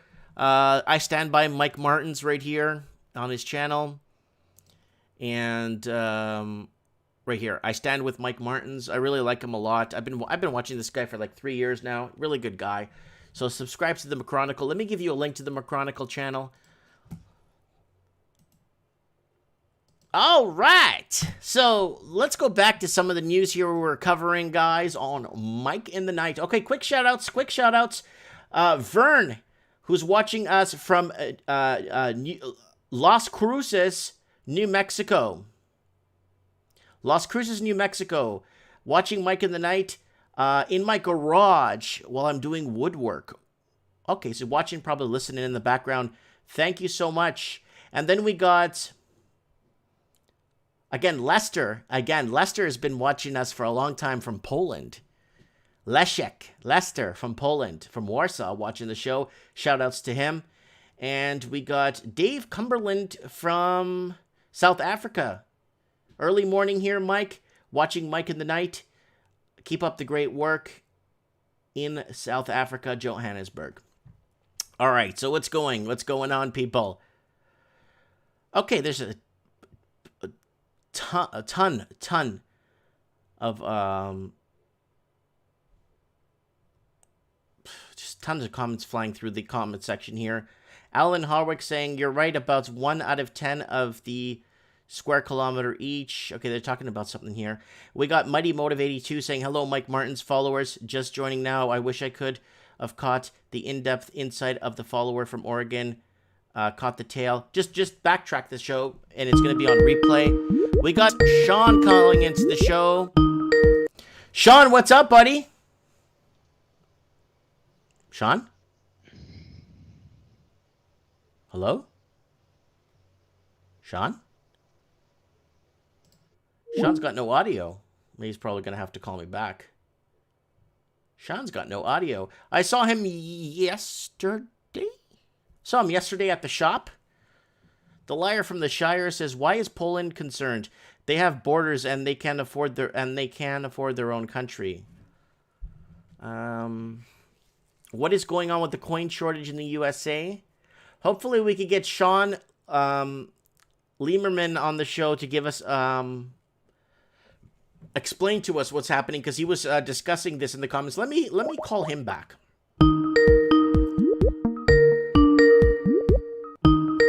Mexico. Hey, hello? Hi, can you hear me? Can you hear me? Yeah, I could hear you perfectly. Right on. Yeah, appreciate the docs there. It's, yeah, whatever. Just wanted to touch upon the masks thing. Yeah? There's a YouTuber named Computing Forever. And for those of you who have questions about the legitimacy of the lockdown and where this is all leading, he's a very good channel for that while he's still on YouTube. I'm surprised he hasn't been banned for asking questions, because apparently asking questions is a big no-no. But he did go into something pretty interesting that I kind of thought about myself, but he articulated it better than I did. So, but I'll try to touch upon it, which is basically the use of the religion of peace as a tool to get like borrowing from that religion in order to borrowing ideas from that religion in order to implement them into the Western world. For example, like using the mask. The mask is like I sort of see that as the equivalent of required wearing a burqa or wearing a hijab, and I think that's kind of concerning. Except for it's both for men and women, of course, but I think it's a basic violation also of your freedom of expression to wear a mask. Like it's actually one of the most literal forms of expression there is, because most of expression is body language, right? So you can't tell if somebody's smiling, if they're frowning, if they're happy or they're sad. They have no identity. They're just another number. And that's a very concerning thing too, that connection that people need with each other. They're really trying to pull that away, take that away from us. And they're trying to replace our spiritual needs, whether you're religious or not. We're all spiritual human beings. It's just a matter of where we place our trust in. So that's why, like, a lot of atheists, all communists tend to be atheists, right? Because they're anti-God, but there has to be something that replaces that fills that void. And that's right? government that fills the void. Exactly. It's the cult of personality. It's Big Brother. So You're I know you're a bit. You told me the other day that you're a big fan of Layla. oh yeah, well yeah, because she like I don't know how she knows, but she knows kind of my situation very well. So very receptive to like she just seems like she's really like receptive to what other people. She can put herself in other people's shoes, Mhm. which it's a rare commodity nowadays. So Well, she just thanks. commented when you were discussing, saying you can't have a rational convo with irrational people. So now let me ask you this. That's a really good point you brought up, Sean. If you can't get people to the table that's going to negotiate for whatever side or whatever they're planning on doing, Yeah. how the heck are you going to get things straightened out? Like I Well, was that's the thing. asking Mitch Madden from Oregon. I was asking him the same question. Has anyone asked what these people want before they burn buildings down? Yeah, well, I mean, did how effective if you're, in the Viking age and you had a village that was currently being pillaged and your, women being violated and your crops being burnt down and stolen, good luck reasoning with the Viking that's taking burning your town down. Mm-hmm. Like there's just is no solution with these people. It's so much easier. It's sort of cliche, but like it is easier to go on the dark side, like in Star Wars. It's just so much more tempting and it's easier, but the more you give in to that desire, or the impulses, the harder it is to get back your humanity. And so even something like a habit, right? When you first start doing the habit, it's cobwebs. You can still kind of get out of it fairly easy. It's like your first cigarette, no big deal. And then 20 years later, your habits become chains, and they get much harder to escape from. And I think the same thing kind of goes with being addicted to rage or addicted to fear, even. Mm-hmm. If you're addicted to fear, then you're not going to make great decisions. And unfortunately, that's what most people are, kind of on the drug of fear. And I ask these people, like, what has benefited you more in life? The decisions that were based on a short time frame, that were based on fear, and or the decisions that were based on, like, taking the time, reasoning it out, thinking, using your brain instead of your emotions. Mm-hmm. What works out for you better, right? And unfortunately, people chose fear. And like, regarding the masks, in science, you have to prove the efficacy of something before you roll it out.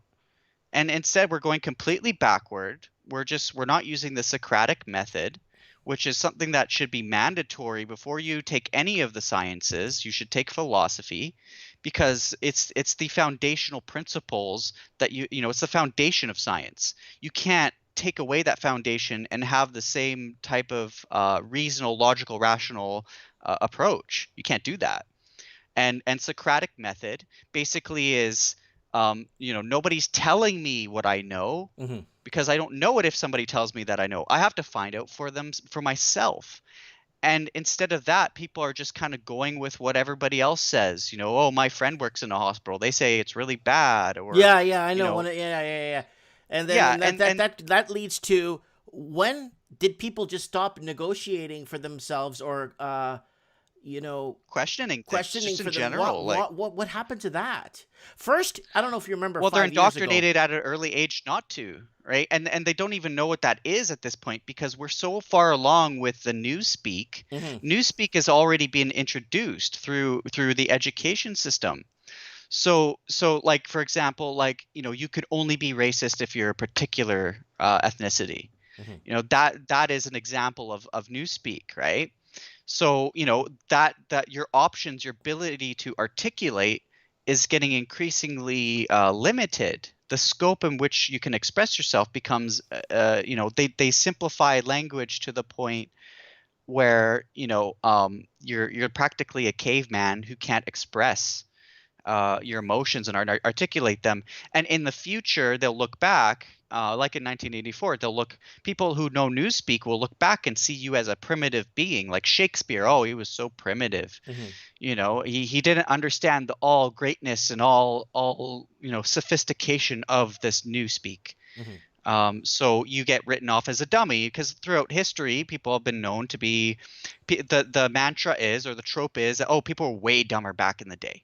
Oh, they were dumb. They were building mud huts. Blah blah blah. They had to be innovative. They had to be resilient. They had to be tough. Yeah. Yeah, but I'd say I make the case that people are just more kind of have been dumbed down way more than Big back time. then Because back in the day, you'd be criticized left, right, and center.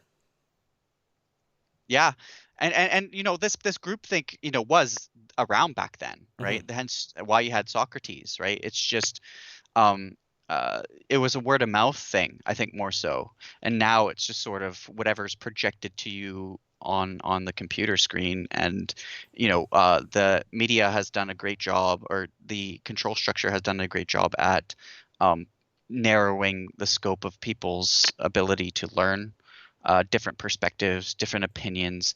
The left, the Trump supporters are left in their own sort of bubble, and the never Trumpers are left in a bubble. But both are the same. The leaders of each of these groups is a cult of personality. Trump is a cult of personality, and he's just I make the analogy of two buses on the same street. You're going in the same direction. You have the same destination. One bus just drives there faster. And if you choose the left bus, it gets there way faster than the right bus does, but the right bus still gets there, eventually. And because you need to have the support in order to roll out the Agenda 2030 and 2050, the UN Sustainable Development Goals, you have to have people on both sides going in that direction, in support of that direction. Because the Overton window, even the left, from the 90s to now, in the 90s, Trump would be considered a 90s Democrat. The Obama and Clinton, all of these people were saying the same stuff about the borders, and you would be all of them did. Even Reagan did. Everybody did. Yeah, and they're all, like I said, they're cult of personality, because in order to get people to conform and normalize the new agenda that they want to roll out, which is less people, less of us, breathing in our own carbon emissions. It's kind of like a sick joke on everybody, because it's like, oh, your very existence, is a pollutant, right? And this goes back to what I said before about transhumanism. It's anti-human, and so is the mask wearing. And as regards to the mask wearing, so there is no efficacy to the benefits of wearing a mask in a grocery store, in a mom and pop shop. And they won't need to mandate this through law, because they get the mandates. They have corporate mandates, or they have municipal mandates on businesses to impose on their behalf. So you don't have the freedom to like I personally, I'm not a mask guy. I'm not going to wear a mask. It's an occult, dehumanizing, and it hasn't been proven scientifically. It has not been proven the benefits of constantly wearing a mask in these stores when everybody's touching everything, when social distancing in one country is 2 feet or 3 feet, and then in a different province or country it's 6 feet. They're doing different little experiments on around the world to see what works best. So they'll have harder lockdowns in some areas and lighter lockdowns in others. And there's that Rockefeller document, which I'm pretty sure that Microsoft deleted off my computer. It was a PDF of the Rockefeller Foundation's plans for this new world order, so to speak. And right now we are in lockstep, but there's 4 quadrants to it.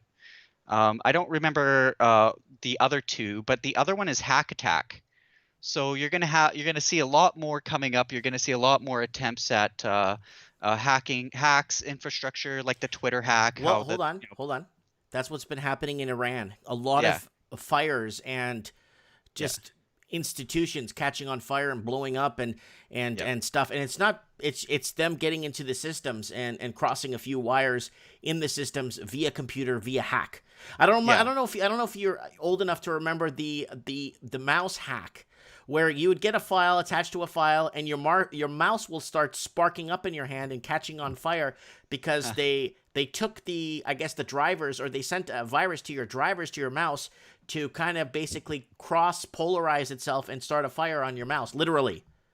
Yeah, right. Or, I've heard stories in the past where computers straight up lit on fire. Yes, because you got a virus, and it would actually go into the BIOS and actually tell the computer, wait a minute, you should be doing this and this, and it ends up frying the computer and starting a fire. That's what's been happening in Iran the last 3 weeks. I can see that happening even like today's computer, because your BIOS dictates the voltage of what how much voltage goes to each component.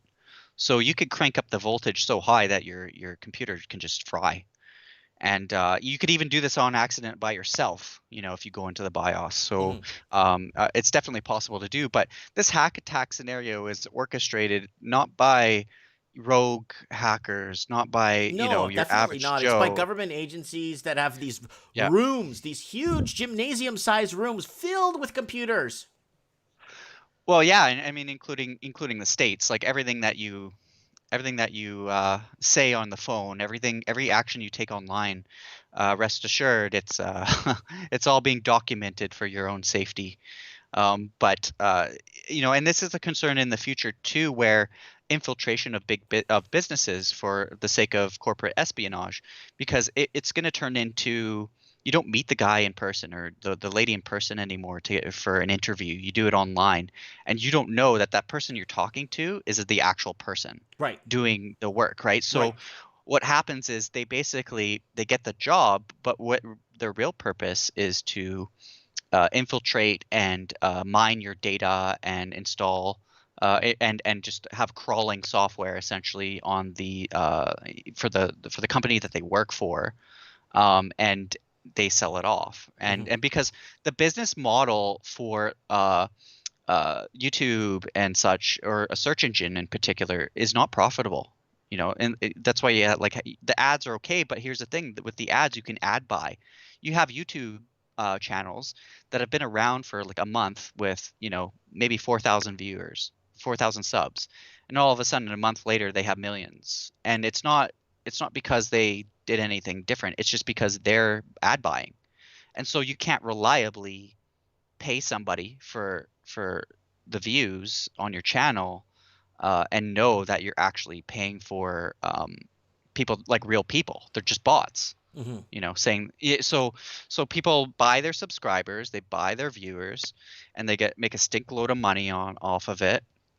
And it's just not a sustainable model. And like Hollywood, at least, they realize that, like, okay, well, we can do product placement. So you'll see, that's why you see the product placement, and you grab a box of Kellogg's cereal from the shelf or whatever, and it's subconsciously being imprinted in your mind. It's like creating, I said on the channel many times, it's like creating the demand before the supply. Well, yeah, I mean, if you read Edward Barnet's book, Propaganda, I believe it was written in 1952, possibly earlier than that. It talks about how it talks about not just getting the product to conform to you, but back then they even knew that they can get the people to conform to the product. Yeah. So cigarettes did that a lot. Cigarettes did a lot of that until they put a ban on advertising cigarettes in commercials, right? Freedom torches, or torches of freedom, I believe they were called, you know. And like, people think, oh, that was in the past, blah, blah, blah. But then we have asbestos, and we have, all these other products. I'm sure, McDonald's, isn't great for you, right? Because it's full of GMOs and crap. But like, even like in the 1920s, this is kind of digressing here, but in the 1920s, they were polling people to see about how much of the media would they need to hijack in order to manipulate people. So, and that's what polls have always been, and that's what they will always be. Polls are meant to manipulate you. They're not meant to give you a correct sort of gauge on who's in the lead, who isn't in the lead. That's sort of more of a byproduct. What it does is you give them your information, and they use that information to determine because they keep saying Toaster Biden is in first place, or he's winning in the polls. Yeah, or Joe Hillary Biden. I call him Clinton. Toaster Biden by accident. Sorry, it's just my Yeah. dementia. No, no, but like, like as I said, like the two-party system was invented by the aristocratic, Yes, it's the elitist, Democripts. and yeah, and it's a myth. It's a false, it's a delusionary thing to fall to fit people into their tribe, whatever Jesse tribe. Ventura wrote a book about that. It's called the Democrips and the what was it called? Democrips, like the Bloods and the Crips, and the Democrips, and what was the other one? The Something Bloods, Republic Bloods, maybe. Bloods or something. Yeah, I haven't heard from him in the a same. while. It's the same thing in the end, and he wrote a book about that like about 8 years ago, and it was really successful, And okay, I got a question here for you from Low Roller Scratcher. Ask your guest about the coin shortage. He asked me 3 times to ask you. Is this what's going on with the coin shortage? There's no coin shortage. I mean, what rational reason? I mean, I'm open to a valid reason on why that would be, but the way, like, most people aren't even paying with cash anyway, and I think it's just a ruse to get people off of the hard currency, fiat currency system onto the digital system, because they want to get off cash, because once they get you off of cash, every transaction you make Documented. is documented, including your location, right? But Sean, please, let me ask you this one question, please? I asked this to other guests. Dude, look, I'm going to be dead in about 25 years. Why the hell do they need to know where I'm buying my McDonald's, what I'm paying for, and what chicken nugget sauce I got? Who cares? Well, because you are a part of a collective sort of group of human behavior. You have patterns that are not much different than other human beings, so it's a way to analyze any group, all demographics. So they're and to taking cover all this bases. energy, all this resources, and all our tax money and all this Mickey Mouse to figure out what type of underwear will be better for me. Well, you're part of the beta test of data collection and how they can sway your opinion, what they can put in front of you to manipulate you. And so they're trying all these tactics quite successfully, I'd say, I said this, and I think in the first call that I made to the show was like, they want to get inside your mind, because like that, they want to get into everybody's mind, and they want to be able to control. Sean, I understand that, but let's look at the actual physicalities of this. You got camera systems, you got all these systems they're throwing up, and speech recognition systems, and this system, and robot systems, and monitoring systems, and this and that. Am I or you or somebody worth all that? Then for what? To advertise you for better underwear? Well, it's to learn more about human behavior and to apply it to future generations. Like I said, you're part of. We're all. If you're older than a certain age, you're part of. Yeah, you're part of a beta test here. You're part of the pilot project of of accumulating and harvesting data, personal data, and they want to know in general, like, how do all the demographics of people behave? What drives them, and what how can we best manipulate them and get our way, essentially, in the end, which is they're already effectively doing. So, and also, the negative consequences will be felt before you pass. In under 10 years, I think that we're going to be more and more entrenched with the Matrix and Skynet. They're not shy about getting your brain wired up into a matrix and regulating your every move and control. Like that, the Internet of Things. That's what Internet of Things is. And then it'll be, we have Internet of Things, augmented reality, and then your only reality. They want to turn it into a Brave New World. In a Brave New World, people are designer babies by then. Mm-hmm. And I believe that this whole vaccine thing that's gone over through the decades. There are slow kill measure vaccines and fast kill measure vaccines. Slow kill measure, fast kill measure vaccines, have adverse effects immediately. They screw you up immediately, and that's where you see a lot of majority of the lawsuits against pharma that people never hear about. But instead, you get called names like anti-vaxxer. It's a pejorative. Yeah, but see, in Canada, they pass a law to make it illegal to sue the Yeah, and in the States, they're trying to do that as well.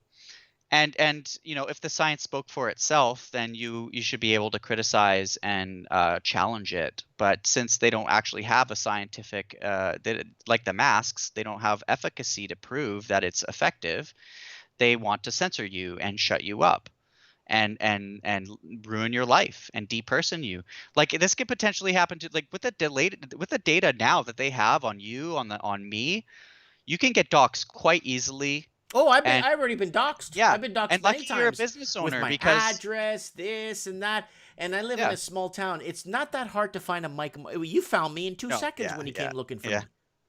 Well, I mean, even 10 years ago, I did an experiment on my just for my professor. I didn't use any of the information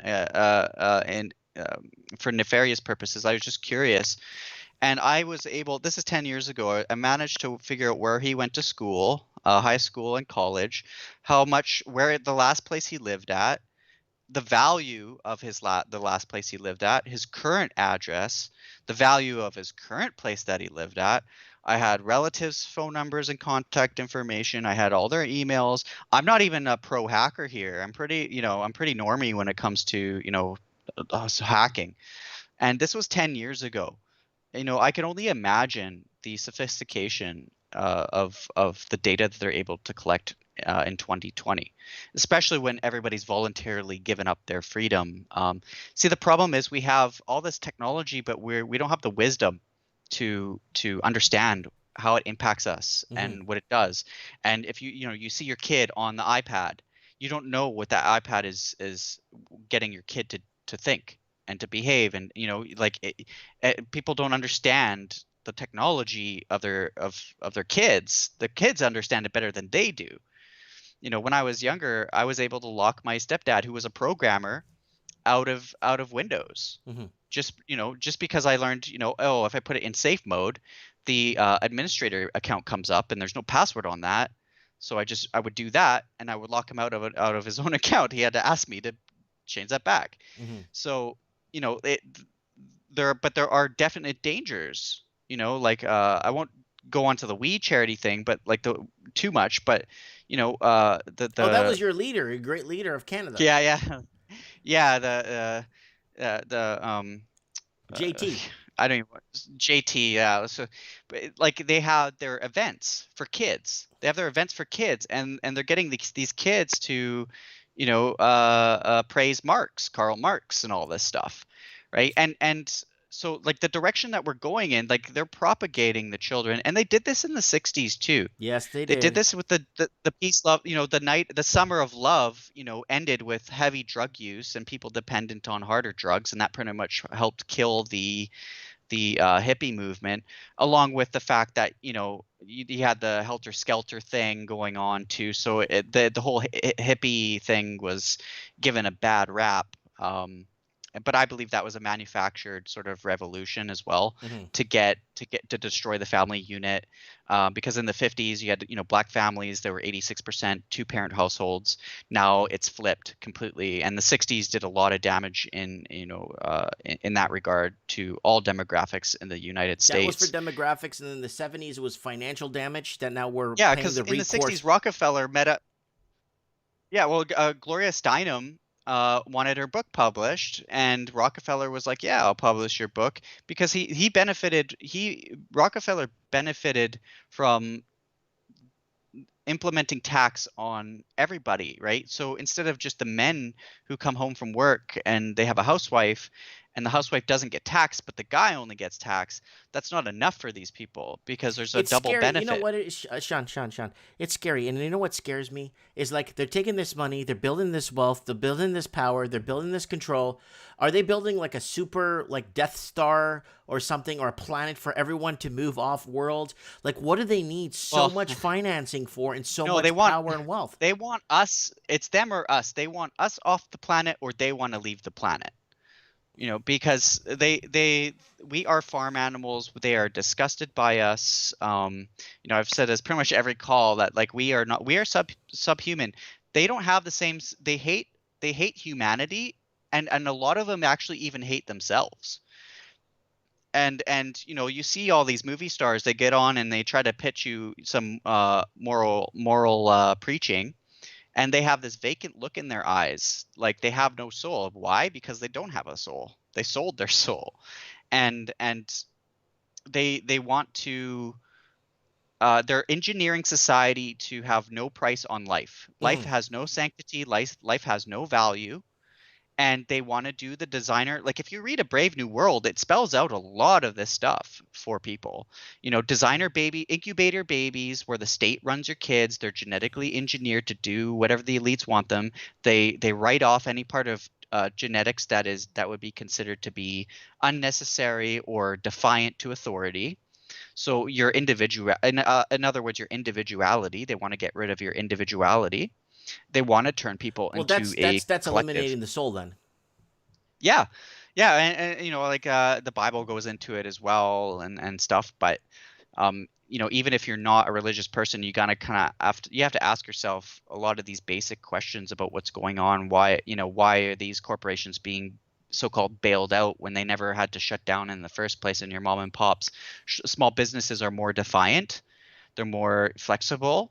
They're an annoyance for the government and big corporations alike. And these technocrats, it doesn't matter what society you live in, they graft themselves to the government, and Yeah.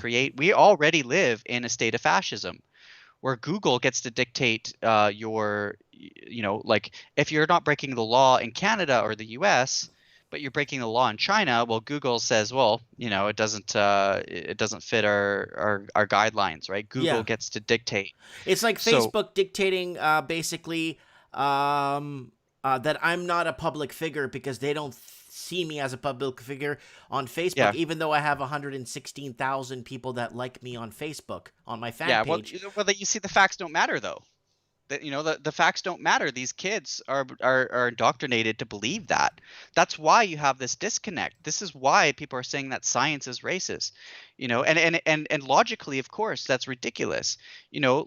Stereotyping there's a bit of truth to it, but you don't go up to an individual of a particular demographic and judge them by that, because there's still a significant amount of these people that it's not 100% of these people. So why would you just blanket statement those people, right? But there's this attack on a certain demographic of people where everything that they've created, everything that they worked for, all their accomplishments are oppressive and can't be tolerated because they're colonialists and all this crap. There's original sin. They're bringing back original sin because it's a great tool. Just like wearing the mask or the hijab in Islam is a great tool. They're taking parts of different belief systems that benefit the technocracy and implementing them on society. And I think at some point there will be pushback against this, but the sooner that there's a pushback, the better. But I would suggest, people that are subscribed to you also go onto your BitChute and any other alternative platforms that you have, because this is common practice where you have a platform like Twitter. Twitter started off. Jack Dorsey was like, yeah, Twitter is designed for everybody. It's a free speech platform. It's all about free. Everybody should get a say. Well, look at Twitter now. Jack sold out, and this so happens that to every weird platform. guy, that weird zombie-looking guy, what's his name? Zuckerberg. Zuckerberg. Yeah, he's they all sell out. They're all from these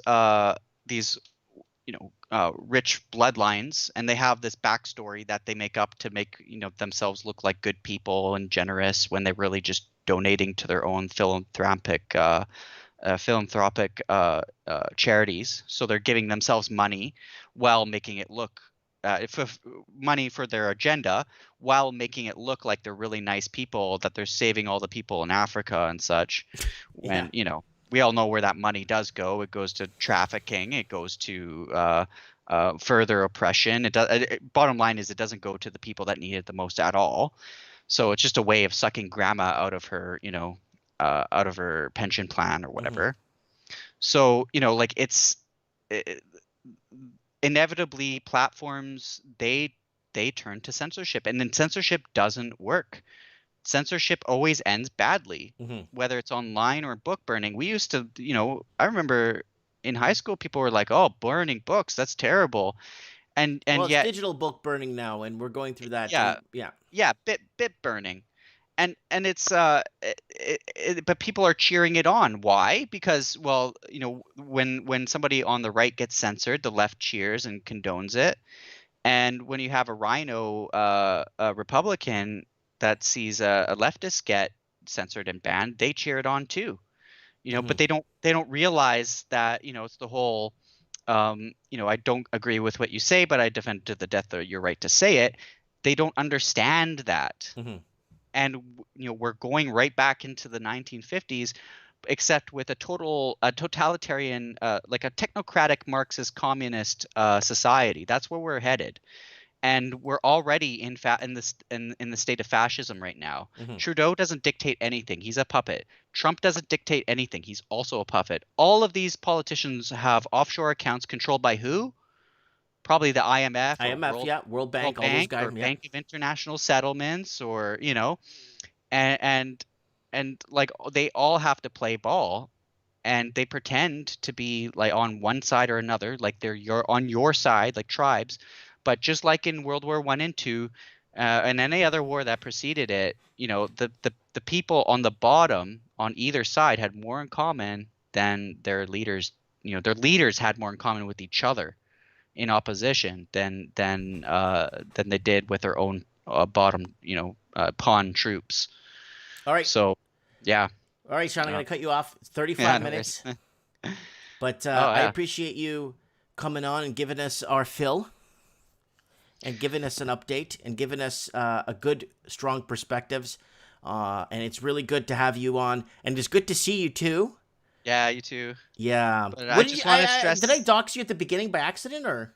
Yeah, but then you know what? I dox myself anyway I have my name's on the frickin' YouTube anyway. But you know what? I expect to be persecuted regardless. The way things that are going, I expected, Oh, and buddy, they already know you a long time ago, man. Don't worry about it. They do. They know everything about me, but I don't play ball, so I know it's coming my way at some point anyway, because you have I don't want to wear a mask, and I don't want to conform, when there's nothing to back it up.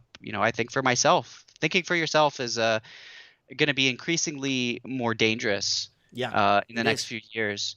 So, I would suggest, though, that everybody that's, subscribe. I know that there's a lot of regular YouTube, I know it's easy, I know it's convenient, and, has a lot of features, but you're going to have nothing left. They're going to insert stuff on your playlist that you're not interested in, and they're just going to push CNN and Fox News on you. It's going to be them tube.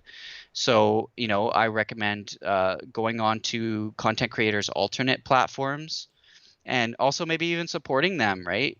Because if you have your own products, and you do what I guess people like Stefan Molyneux does, where he accepts donations. Talk about a guy that knows about censorship. You're not beholden to advertisers. You're beholden to your viewers. That's correct. I would definitely go that route and just consider, helping the people out that are providing you content. If you see value in it, throw a couple of bucks their way. Sure. Yeah, all the time. I always tell people to support each other. All right, Mr. Sean, I appreciate your feedback, your input. It means a lot to us. And we'll have you back on in a week or two when you got some, when I guess, you know, it's so hard to predict what the show title is going to be next week, because in a span of 24 hours, we have so much happening nowadays. It's just phenomenal. Yeah, it's, you know what, and guys, get ready, because it's not over. Even I know you think it's gonna tone down after the elections. It might tone down a little bit, but you know, they're normalizing the abnormal here, and they're just gonna keep pushing and pushing and doing it. So yeah, that's just my take. But yeah, all right, God bless you, and yeah, come through again when you're in the area. Yeah, I definitely will be. Cheers, Mike, appreciate it. God bless. Take Bye. care, guys. Bye. That's our man Sean. He's been to visit me several times. Really nice guy. He comes way out of his way to come and see me and spend the day with me and talk and hang out. And yeah. All right, guys, we're in the second hour of the show. And I love China. What else? All right, well, I already did 2 channel plugs today. So, guys, don't forget to get something on Teespring. I already did a few channel plugs today. Let's go back to a little bit of news here. I just want to go over a few main stuff that's happening. This is the Blunt News chat. Guys, don't forget to join him. And Florida man who died in a motorcycle wreck labeled as COVID-19 death by state. So we did verify the motorcycle here had a bit of COVID on. It's a COVID fenders and the COVID tires. There's a bit of COVID there. That's a COVID bike. And that's a COVID street. So yeah, it's going to be labeled as COVID. Yeah. Oops, sorry. Article scan, please. So there it is, like a bit COVID here. Yeah, the COVID. Yeah, it's a bit COVID-19 there. I could see it there. So yeah, we're seeing the COVID there. So yeah, I had to, let me close this before I throw up. Then we got Trudeau government examining tax on Canadian homeowners. So they're coming after the homeowners now for money, and you're damned, like that video I did 2 years ago. You're damned if you do, and you're damned if you own, and you're damned if you rent. So it's like, oh, but Mike, I rent, I save. No, but the price of property tax is going to go up. You're going to be paying more rent. Don't you forget that. Oh, you're safe because you're rent? I might get away with saying you're safe because you're couch surfing for now. But no, rent's going to go up because taxes will go up, and they're going to have to pass on that great savings to the renters. And this is a guy getting taken down at Tim Hortons. Over here at Tim Hortons, getting taken down for not wearing a mask. A run on cents, why coins are disappearing from cash registers. We're not even going to read that article because Sean basically debunked it for us. So here it is, guys. Let's look at what's happening, what Russia's point of view is. Protesters clash with police in Jerusalem and Tel Aviv on the eve of the second hearing of Netanyahu's corruption trial. Leaders of radical black-only militia NFAC. Okay, here we go. More acronyms. NFAC believes in violence and wants real-life Wakanda for every black person in America. Dem off deep end. The Democrats off deep end. Former DNC chairman Deem calls for arrest and jail time of DHS chief amid Portland riots. Okay, so here it is, guys.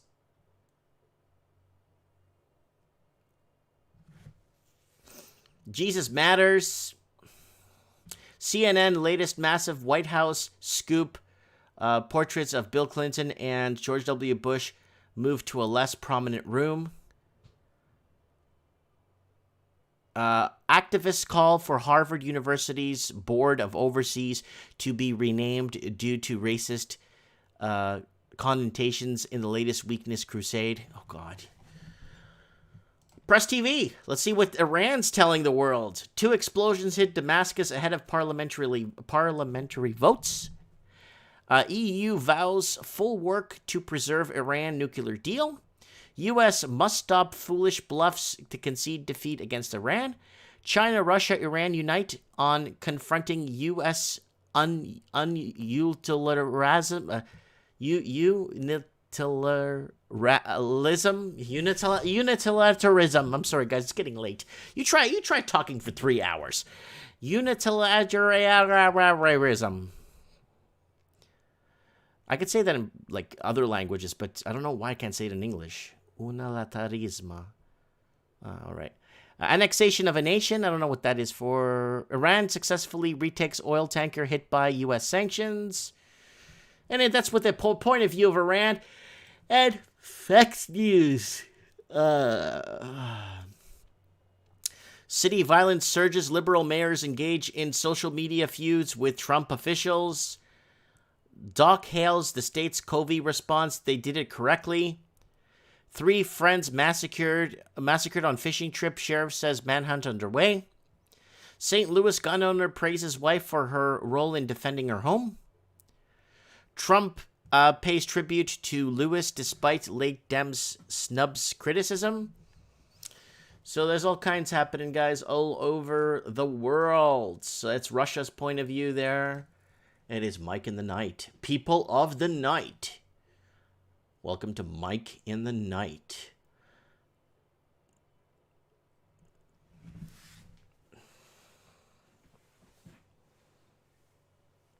Just going to the comments here, guys. I want to thank Dan M. 122, who just messaged me saying he's watching me live right now from North Dakota. So a lot of people watching us here from the Dakotas. And there's a big group of people that do watch us in Iceland. Reykjavik. People watching this show, Mike in the Night in Iceland, of all places. We got JJ sending a shout out on Skype here from Nevada, Las Vegas, the City of Lights. Mike, watching you right now, listening to Mike in the Night in the background. Great show, great guests. I love Mitch. You guys are the best. And God bless. And then we got John Nielsen, who's watching us right now from... Okay, he's watching us from Iran. I watched your show about the Iran fires, Mike. Thank you for discussing the Iran fires in a video you did last week. There's a lot happening here. If you need me on the show, just let me know. No problem, buddy.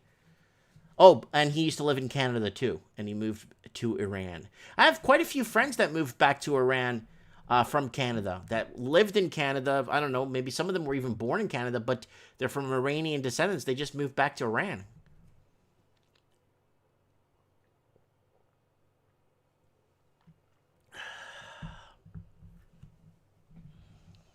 Who else we got here? Alan Hallwick, if you all haven't got your BTC yet, you should. Alan, come on the show and tell us why we need BTC, buddy.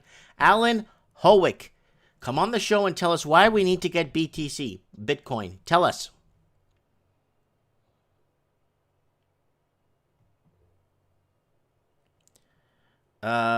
Blink Billy says New Zealand. Jeff Salcero says, and I ran so far away. I just tried, but I couldn't get away. YouTube algorithm showed me your channel because of Jordan Peterson from Langley, BC.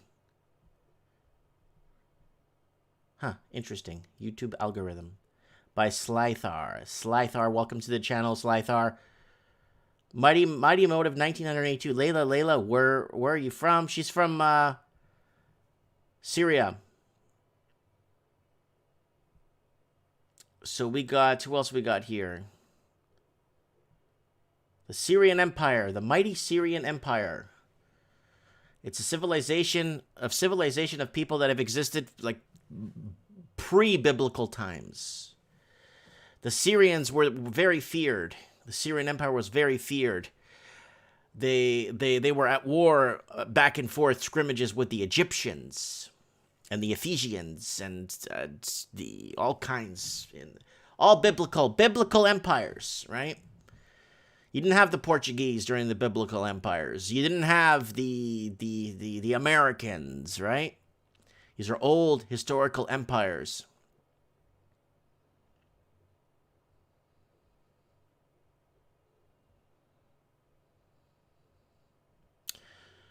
All right, just the comments are going. Walmart donated $100 million to BLM. Yeah, it's just really like very precarious situation we're in, and let's see who we got here on the channel. I've been trying to get. Let me see if I could get Supreme. It's been a while since we had Supreme Cannon on. I talked to him the other day. He's just busy, you know.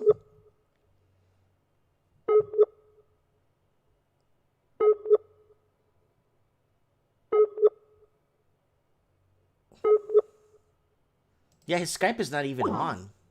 I'm gonna leave a message to call us when he gets back.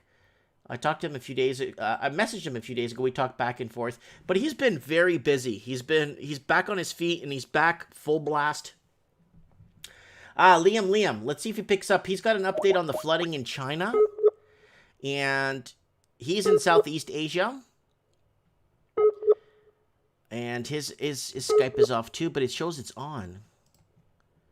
His Skype is turned on, but it's showing that it's off. Huh.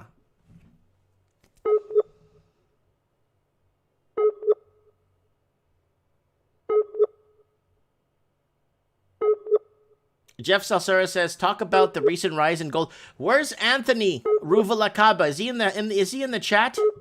Because he could tell us everything about the gold spike and anything about you need to know about the gold spike. He knows more than any informed gold analyst on the planet. Anthony Ruvalacaba knows everything and anything about precious metals from every angle. Like, he's so good. And I want to get him more on the show. Let's see who we got. Man, there's nobody. No, well, hold on. Who's here? No, he's out.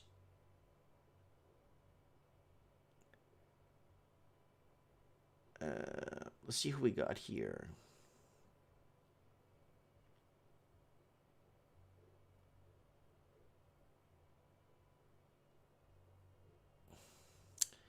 I'm just going through the Skype, guys, so just don't worry about if you're listening to this in the background, don't worry about the, here we go. Liam's calling us back. Liam, what's up, buddy? Are you watching the show? No, I'm not watching. How's it going? I was just trying to call you to ask you about the flooding in China, to give us an update. Last week we brought it up on the show. Let's go to the web. Let's open a page here. So China flooding, what's going on? As far as I've seen the updates, it's just getting worse and worse and worse. It's rising higher. I don't see how it's going to hold up for much longer because it's relentless, right? Okay, 14 killed, peaks at the Three Gorges Dam, pictures of severe flooding engulf eastern China. This is from 2 hours ago. China braces for new floods. Also, China is starting to get earthquakes. I don't know if you've seen that. Yes, they are. There have been an increase, like a 22% increase in earthquakes in the last couple of hours, actually.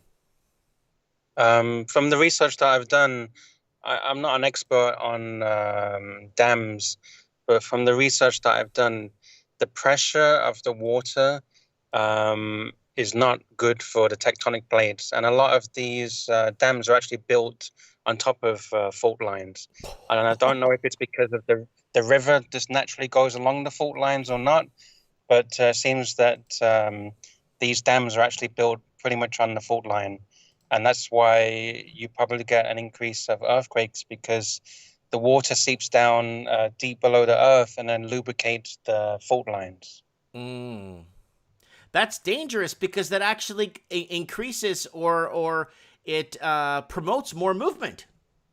Yeah, exactly. And if you have an earthquake, that can obviously damage the dam as well, right? So, Ed says if the dam breaks, that's bad news for the world, not just China. mm-hmm. This could be huge repercussions.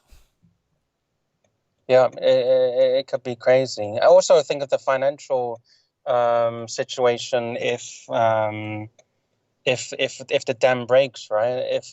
If many cities are flooded, then that's a huge financial impact for China, which also for the world, because the world's goods are made in China. Mm-hmm. So if all the products cannot be made, then you're not going to be able to get your IKEA furniture and rubbish like that, right? Mm-hmm. So, It's a crazy situation, right? And I don't know if you noticed that the world is starting to enter phase 2, even though it never really exited phase 1 of the wave of the woo-woo, right? Okay, hold I don't on. know. Sean wants to ask you. Sean was just previously on the show. Wants to ask you. Can you ask him about the Zialangdi Reservoir Dam on the Yellow River? Apparently, it just flooded recently as well. Yeah, that's probably true. Some of them, I think one of them has actually collapsed upstream. I need to do more research on that, and I'm outside at the moment, so I can't check for you. Mm-hmm. Uh, but like, how's the situation in Canada regarding the second wave? Has it started yet, or I don't even are know they? what we're supposed to be waiting for. It's like you're standing there. Okay, what's the second wave? Has it happened? There's people that says the second wave already happened. There's some people saying no, the second wave will end after the elections in America. We don't even. I don't even know what the heck is going on, buddy. Honestly, I don't even know, man.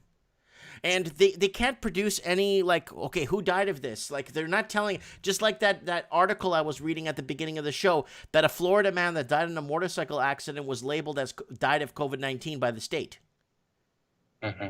So it doesn't make any sense. I don't understand.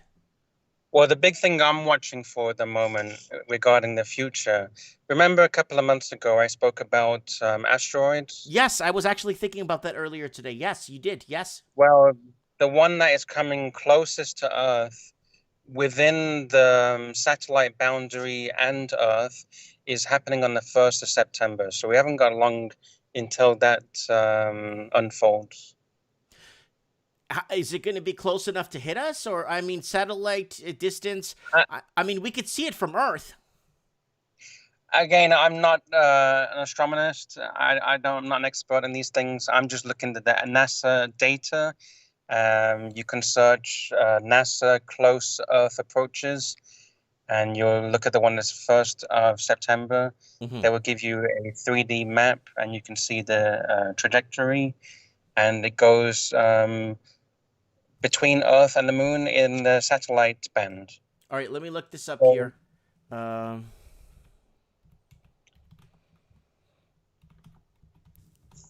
Or a close to Earth to meteor close to Earth, September 1st? Yeah, 1st of September. Okay, let's see what we get here. Large asteroid. That's from 2017. An asteroid will zoom past the Earth in September, and it will be closer than the Moon. So if it's closer than the Moon, we will be able to see it from Earth, like pass by. Yeah, but again, I'm not an expert, so I don't know what the risks are.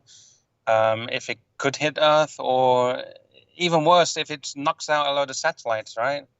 Everyone relies on GPS these days. So imagine that no one can travel around in their cars because they don't know where the hell they're going. Because of all the GPS here, according to the database of the 2011 SE4, will pass the Earth on September 1st, 2020 at 10:49 a.m. Eastern Time. The asteroid is going to fly by about 44,618 kilometers. The distance between the Moon and the Earth is approximately 238,000 miles. So this is going to be really close. Now, here's the deal with this.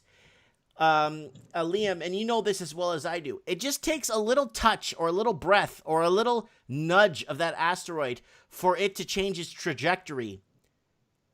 But not even just that. You're 100% correct. What if they did their calculations slightly wrong, right? They was slightly wrong in their calculations.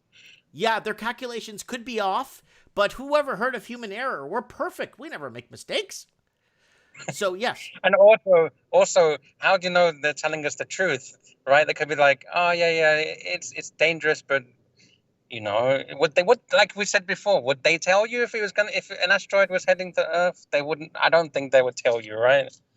No. So, no. I'm not scaring everyone. I'm not trying to scare everyone. I'm just saying be aware of it and look out for it. And you know, we hope nothing happens, but if it does, we're prepared, right? But how can you prepare for these kind of things? Mm-hmm. Mm-hmm.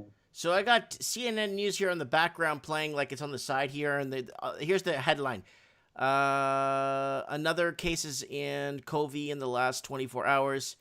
It's like that's all. I haven't seen any news in so long because that's all they talk about. And then what I'm seeing happening around me, or what I'm hearing from people all abroad, is something else. You know what I'm saying? So, Have you seen India is going crazy right now? oh, are they? Yeah, India is like I think number 1 or 2 in the world right now regarding cases. Mm-hmm. It's gone crazy in India. Mm-hmm. Let me see if this how big this thing is. Space agency called the 211. Someone asked in the comments, potentially hazardous. I think it's about 50 meters wide the last time I checked. I think 50 to 70. 50 meters. I think 50 meters. Wow, look at this headline. You ready for this? Melbourne man travels 32 kilometers for the perfect butter chicken and fined for violating lockdown. Wow, he was fined like $2,000. It must be desperate if he's willing to. Well, 32 kilometers is not that far, really, right? No, that's like 22 miles. But he was fined like $2,000 for doing that.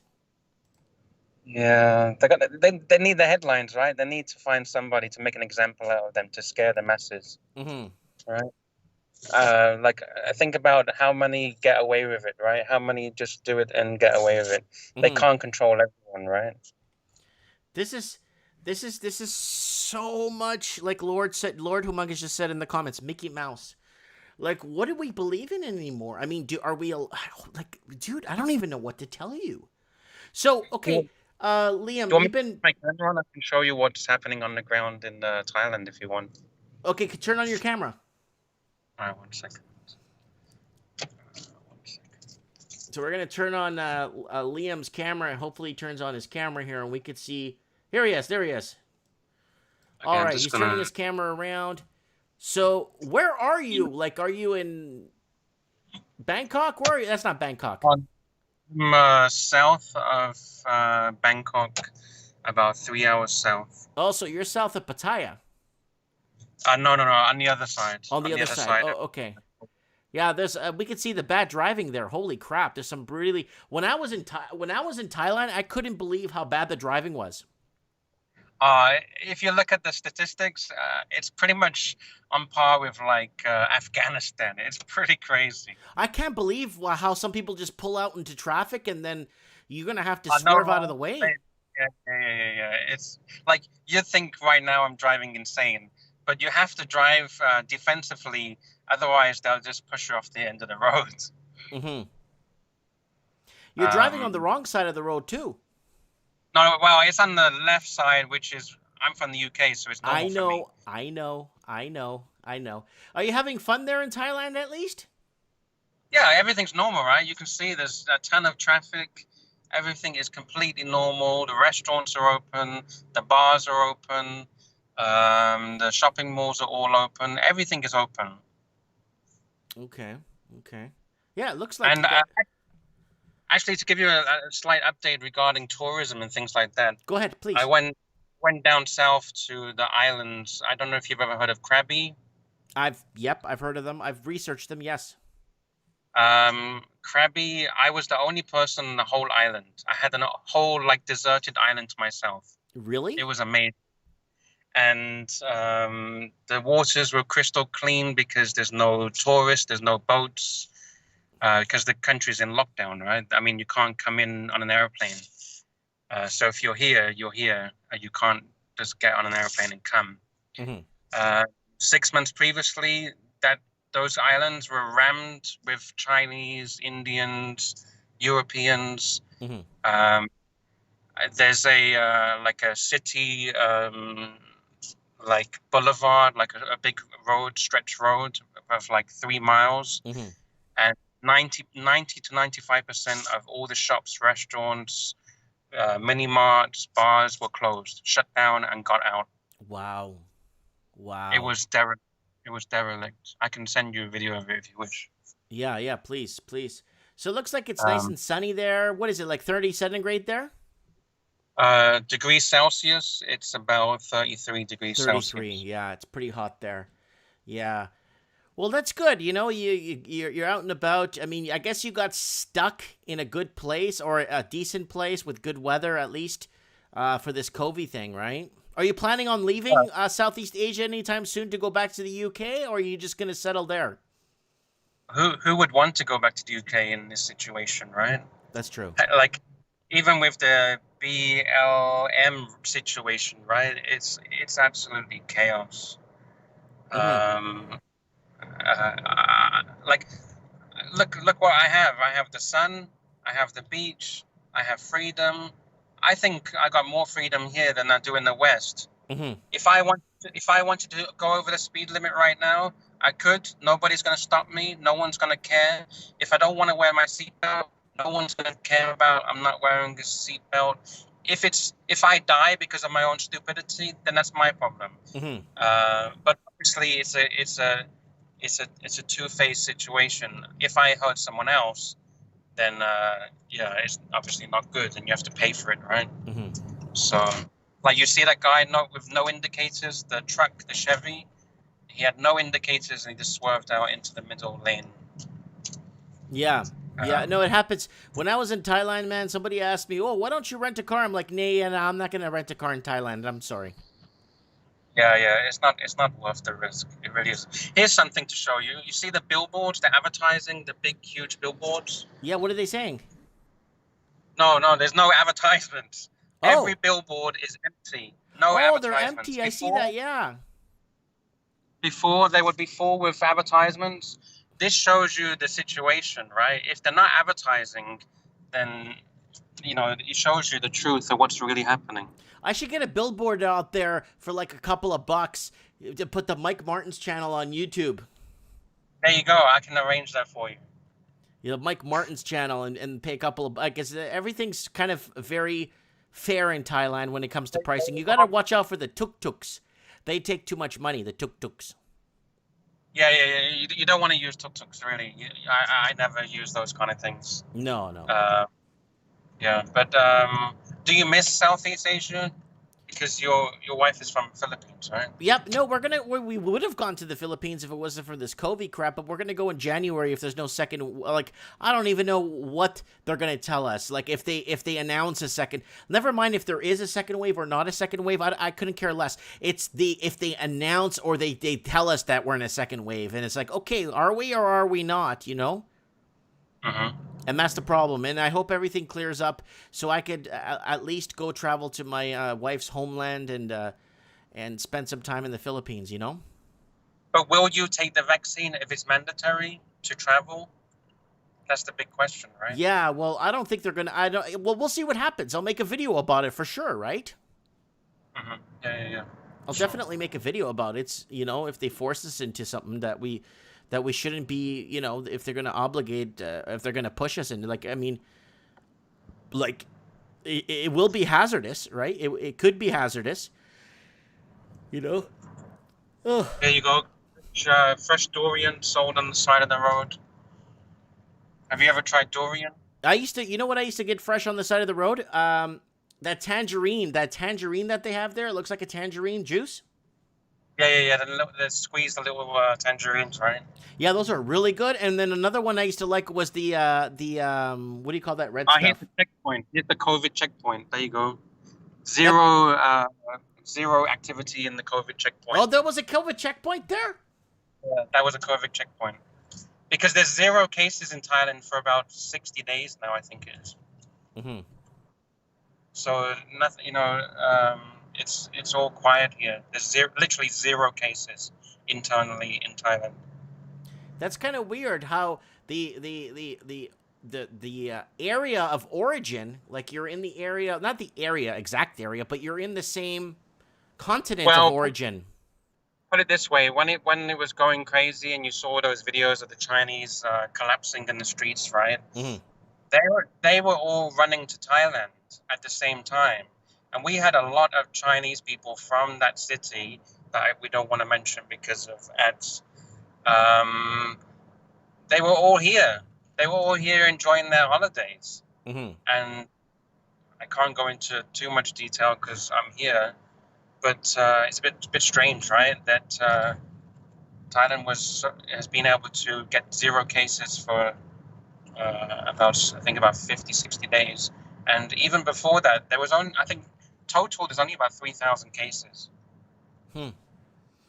which is nothing. Right? Well, Thailand's starting to see that it's crippling their tourism, so they're going to have to lift this real quick. Luckily, in Thailand, they don't have a what do you call it, an election like the States does. So we're going to have the 3rd, 4th, 5th, 6th, 7th, 8th, 9th, 12th wave here. As long as it takes for them to push their agenda here in the West. Yeah. Yeah, I don't know the future, man. It's insane. I don't know how to predict the future or what to plan for our future, because you can't even make plans. Because imagine you want to set up a business. What kind of business would succeed in this situation right now? I can't sell anything on the internet that's outside of Thailand because the post office won't deliver because there's no flights. Right. So selling stuff on the internet is like having an online business is out of the question. There's more billboards that are 0 billboards. So what kind of business? Maybe that's a video you could make, is having ideas of what businesses that could succeed would in flourish COVID. through this great pandemic that the world is suffering with. Yeah. So. Wow. More These used to have huge billboards with like Toyota, Coca-Cola, all the big names would be advertising their products on them. Yeah, I see the big billboards are all empty. Yeah, there's a lot of them because there was a lot of activity, right? There was a lot of spending around here, but there's not much happening here anymore because the tourist industry gone to 0. Well, I think that the Thai government's going to start is going to set it to 0 cases in the next week or 2 and start reopening tourism in about 3 weeks because they don't have much of a choice because they're not opening. They are not opening tourism. Really? I can guarantee. Yes, that's guaranteed, because they had a situation literally a week ago where a military guy came over on a private jet for some mission to China via Thailand, and he was from Egypt, and he had the virus, and he started walking around the city with the virus, and he, even though he was meant to be quarantined for 14 days in a hotel or something, he just walked outside of the hotel and just went to the shopping mall, and everyone freaked out. So they were not open tourism. They don't care about that. It's dead already. So they don't care. The people would go crazy if they opened the borders. Okay, fair enough. Different country, different region, different thoughts. I just hope that your viewers can see a little, bird's eye view kind of situation of how things are here on the ground. In Thailand, live on Mike in the Night. And if you haven't subscribed, then click on the subscribe button, click on the bell. Dude, not even 20% of the people that view my channel are subscribed to me. Not even 20%. Yeah, so they need to click on that subscribe button, right? Because who's going to keep you informed? Are they going to rely on the mainstream media to keep them informed? Oh, we covered like 40 different topics here in the last 3 hours. Yeah. And you got people on the ground from all around the world. Yeah, that's a good thing. That's a good resource to have because then, information is key, right? Yeah. I'll let you continue. Go do your thing. Have some fun. And maybe have a Mai Tai or a drink or have a drink on me, okay? All right, man. Take it easy. Take care. God bless, Liam. Bye. So that is Liam in Thailand, driving way south of Bangkok there, in transit there. See, we get all kinds on this show. Really good information, really good perspective here.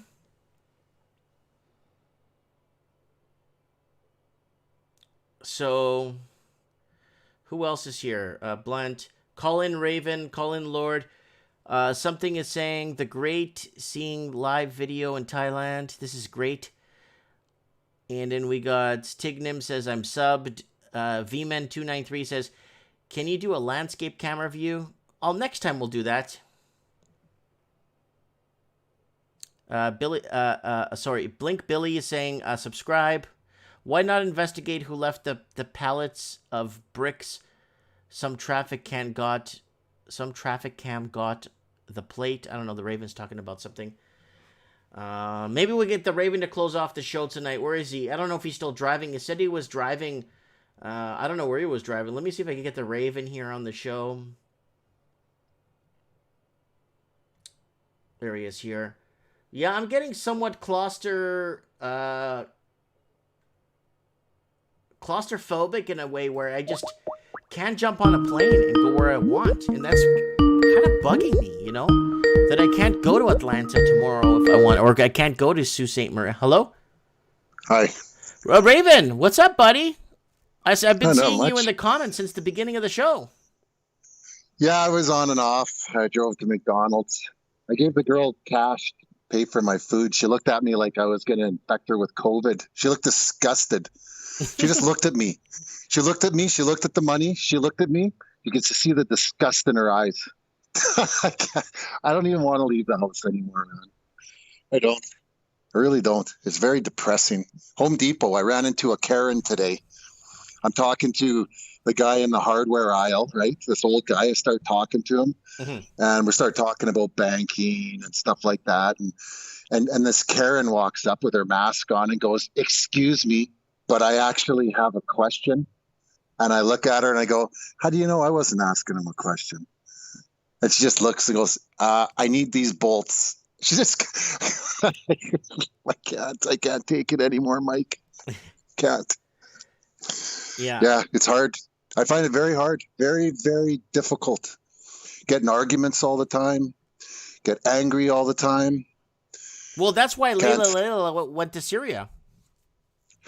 Well, I know, but I don't think they want me there, so I can't go there.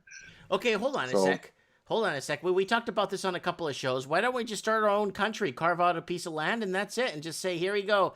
We don't need your currency. We'll just barter, and we'll have a silversmith, and we'll just start. You know, that's a show for another time. We'll kick the central bankers out. I think that was done before. It didn't work out too well. Mm-hmm. Yeah, we won't get into that. But yeah, they're not going to let us do anything that's not in their system. Mm-hmm. They're not going to let us use silver. It's a nice thought, though, that we're going to get wealthy off silver. It's a nice thought. Bitcoin, it's a nice thought. Never going to happen. Never going to happen, man. I'm sitting with lots of silver, gold. I have no cryptos because the writing's on the wall for cryptos. These guys are racing to get their digital currencies up and running. You think they're going to let you play with yours? No. They'll let you play with the ones that are out there just to get you, get you up to speed, get everybody up to speed. But when the laws come out, you're not using crypto anymore. Anybody in the room, go buy your Bitcoin, have a blast. Mm-hmm. Yeah. If you use your Bitcoin when they tell you not to, that's punishable by death. Maybe a $5 million fine, maybe 5 years in a Walmart FEMA camp.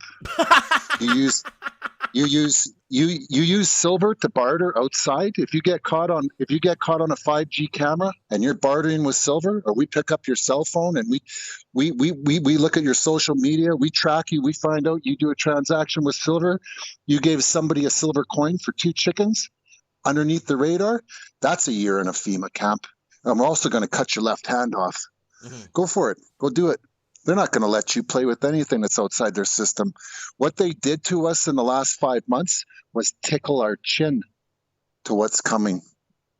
They tickled our chin, trained the puppy to pee on the carpet. Don't pee on the carpet. Rub its face. Mm-hmm. You get to see what's coming next is going to be a lot worse. These guys aren't screwing around. So, I mean, Thailand looks like a decent destination right now.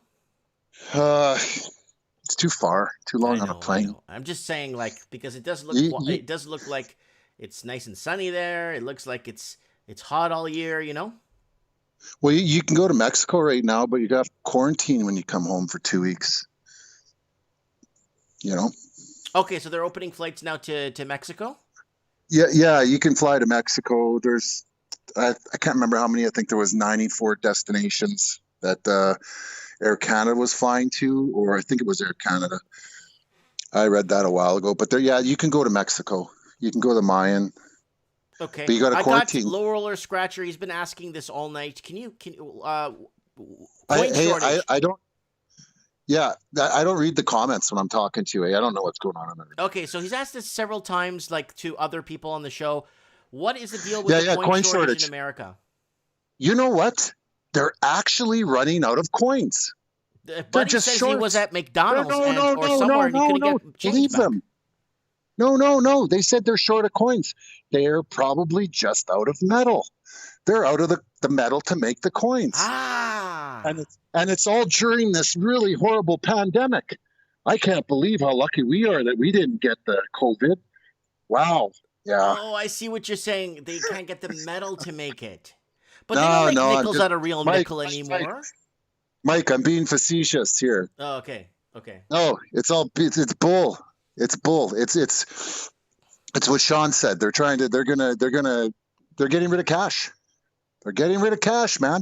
I sent you an article. Look at what MasterCard's doing in Africa now. You know, they're doing that soft pass.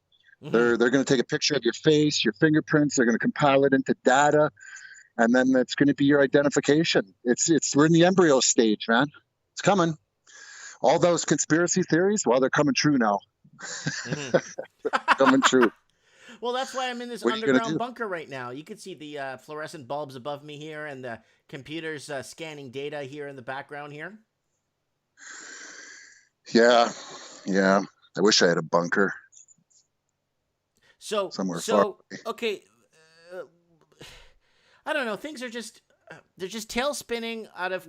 I think what's happening is the elites are somewhat out of control right now. I think they're out of control, but I think what it is they've dove too much on the plane, or they descended too much on the plane, and they're heading towards a mountain, and they're having troubles pulling up, is what I'm trying to say. And they can't sway away. They can't sway away from the mountain because they've created this massive fiasco, and I think it's hurting their bottom line too, in a way. That guy in Tim Hortons who got taken down by the cops is a hero. That guy's a hero. No, he's a hero though. That guy's a hero. We should get him on the show. We should. You should, if you can. The guy's a hero. Stand up to this shit. I'm going to have a hard time going back to work, and they're going to force me to wear a mask. And trust me, there's absolutely no scientific proof that those N95s help or the cloth masks, but there is proof that they harm you, and you have a better chance of getting COVID wearing them because you're touching your face, you're touching the other stuff, you're touching your face. It's so why are they doing it? They know that. They know the science behind it. Why are they doing it? Why are they making it mandatory? There's something deeper than it just being for COVID, eh? Mm-hmm. It's to shut you up. It's a sign of you being silenced. And there's probably some rituals to that too, like they were saying. I don't like the mask. I don't like walking in Home Depot and seeing like 4 or 5, 40% of the people walking around wearing a mask, looking at you like, look how smart I am. I'm wearing a mask. Yeah, I had quite a few people come into my store today from out of town wearing masks, and they're scared. Huh? They're all scared, Mike. They're all scared. So the fear is their currency. They're going to hyperinflate fear, though, just like they're going to hyperinflate the dollar. They're spending it too quick. They're pumping it up. Look at the South China Sea. Threw that back in the news yesterday. Mm-hmm. South China Sea. Do people still believe that BS that something's going to happen in the South China Sea? It's like a thermostat of fear. They turn it up. Here we go. Oh, we got another flyby in the Antarctic. The Russians are coming. The Russians. Better run. Better hide. I love the Russians when the Russians are coming. Yeah, Soylent Green and human beings. Yeah. Trump, Putin, Xi Jinping, Macron, Merkel, Trudeau. No, Trudeau's not in on it. He just does what he's. Trudeau's up the ladder, so as far up the ladder as those guys are. I think Trudeau is like on a need-to-know basis. We'll send you some rainbow socks with code in it, and that's it. A lot of countries are on a need-to-know basis, and a lot of countries just follow what everyone else is doing. Mm-hmm. They're getting funding, stuff like that. We don't know the whole money situation behind the scenes, like the IMF's. There's lots of different agencies that are probably giving direction to different people, and and probably only the top 20 people actually really know what's going on. You know, guys like Fossey, Gates, Trump, some of the leaders, Rothschilds, Rockefellers, higher ups, you know, they'll know the main plan, eh? Everybody else is following along down below. Maybe some of the central bankers have an idea. I don't know, but you got to be pretty high up to have the full picture. Yeah, just use fear. That's it. Everyone's scared. Yeah, just like if you look at the Wizard of Oz, right? They did everything they could to scare Dorothy from getting to the Emerald City, right? And if you look at it further, you actually start believing that maybe that the fear was brought there by the great Wizard of Oz himself from stopping people to find out who he was behind the smoke and mirrors. Yeah. You know, have you ever thought of that? That the witch was persistently attacking Dorothy because maybe she did work for the Wizard of Oz, the great knowing Oz. Because if anyone really found out who he really was... I think she just wanted the ruby slippers. You think so? Yeah. Yeah. Another thing too, the fear, speaking of fear, this is like a game of operation for them. They can't go too full bore on the fear because, you know, they're using people in the military, the National Guard, you know, police. There's a lot of people, industrial military, the military complex is on their side. If it gets out of control, well, people will be like, hey, wait a second, you can't do that to society. And they'll step back and go, we're not going to work for you. We're going to help the people. It's a very delicate balance, fear. You know, you got to spend it wisely. You can't really, you don't want to jar society and scare them and go where they'll figure it out. Although I have reservations on this planet figuring anything out at this point.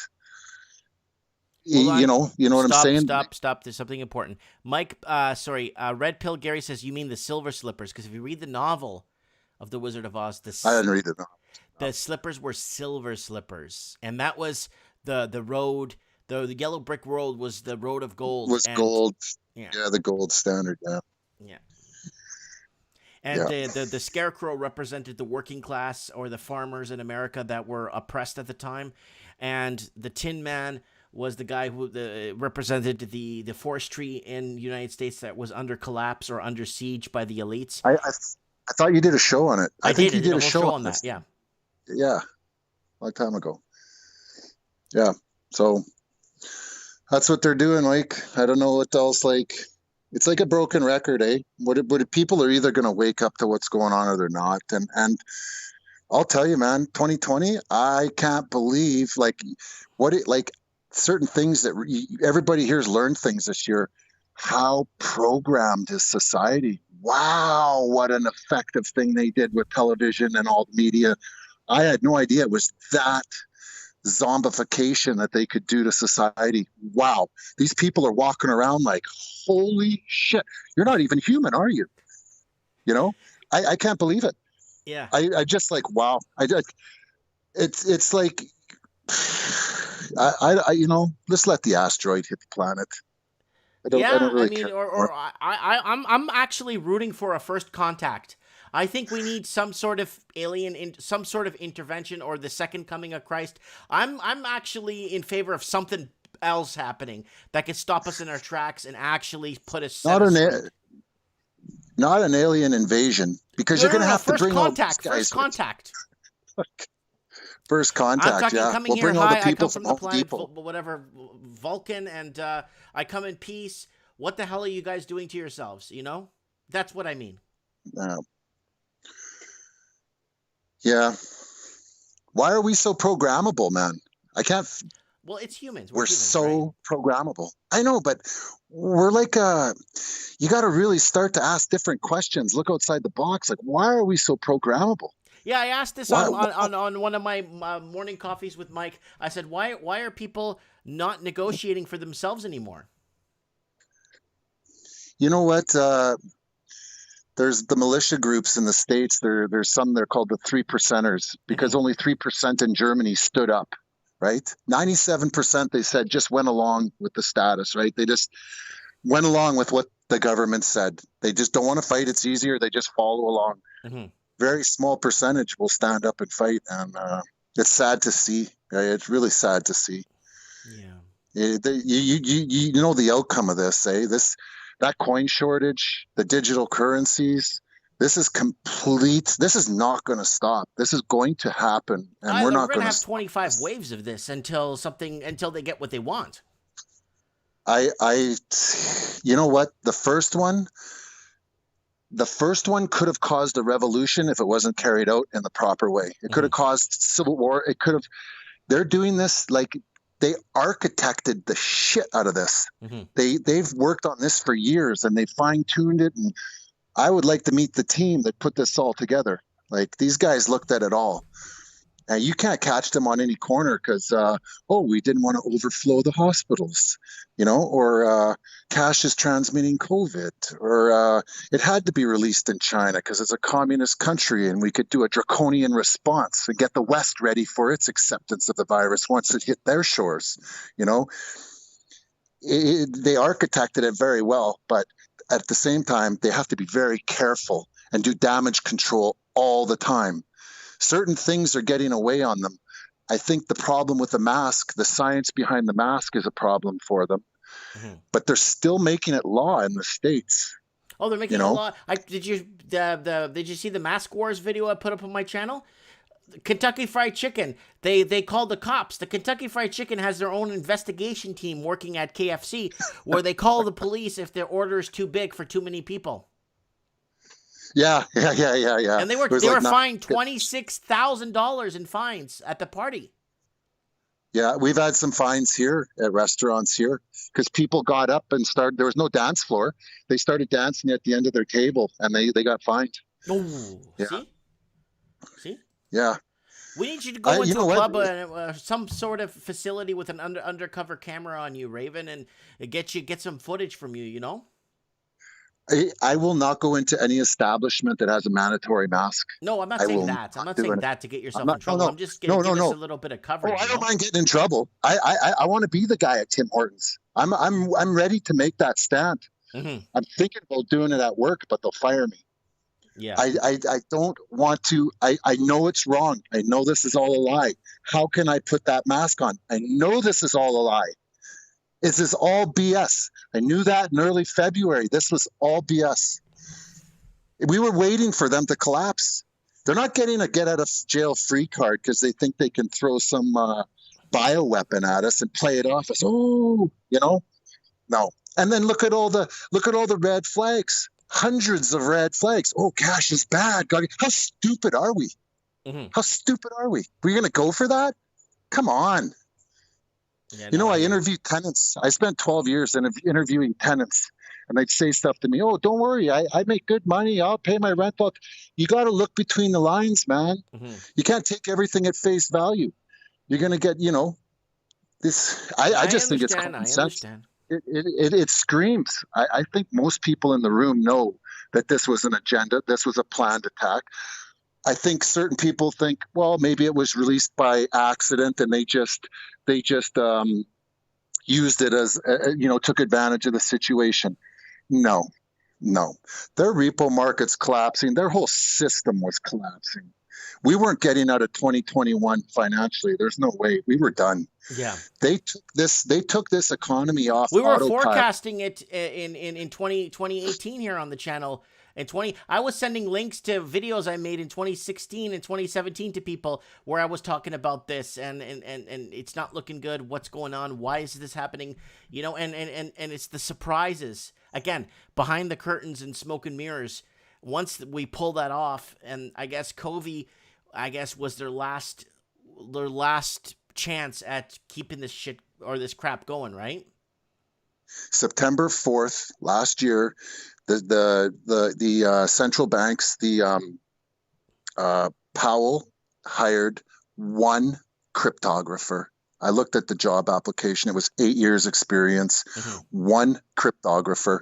I've heard nothing else in the news about them building a digital team or anything, but supposedly they're getting close to rolling out their own digital currencies. This is happening. Remember when at Davos, who was it? Bank of England, Yes. Mark Carney, whoever. Oh, I think the world should go digital. There, boom, a central banker came out and said it. That was the first time.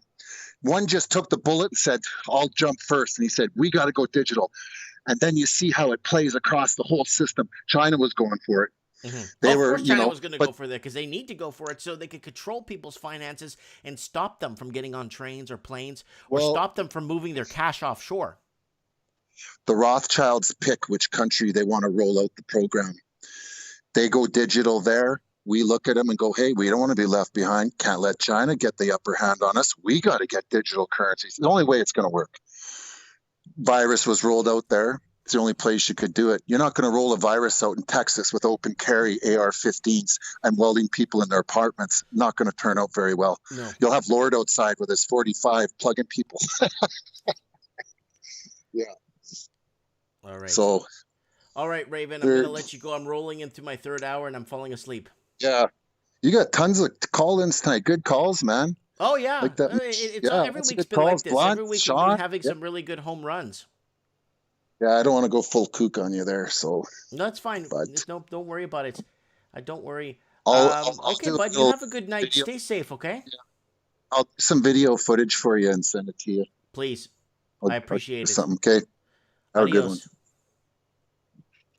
That is the Raven, guys. So we are going to be wrapping up the show. It's been 3 hours, guys, and I need to use the bathroom. Gemini King, Mike in the night, and the Gemini crew. Ooh! Ooh.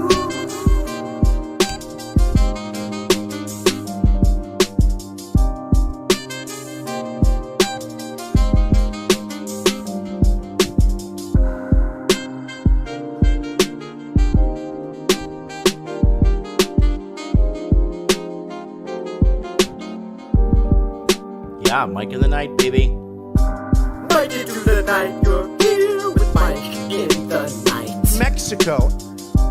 Mike into the night, you're here with Mike in the night. I love China. Let's just talk about the world. Give this page another curl, 'cause you're here with us tonight. The greatest president. Everything's alright when you're here with Mike in the night. Mike in through the night, you're here with Mike in the night. Giving the world light when you're here with Mike in the night. Mike in through the night, you're here with Mike in the night. Sometimes things are just absurd, so let's just talk about the world, 'cause you're here with us tonight. Yes. Mike in through the night, you're here with Mike in the night. Yes. Mike in through the night, you're here with Mike in the night. China. Let's just talk about the world. Give this page another curl, 'cause you're here with us tonight. Remember, everybody out there, take care. And if you can't take care, please stay safe. And thanks for watching.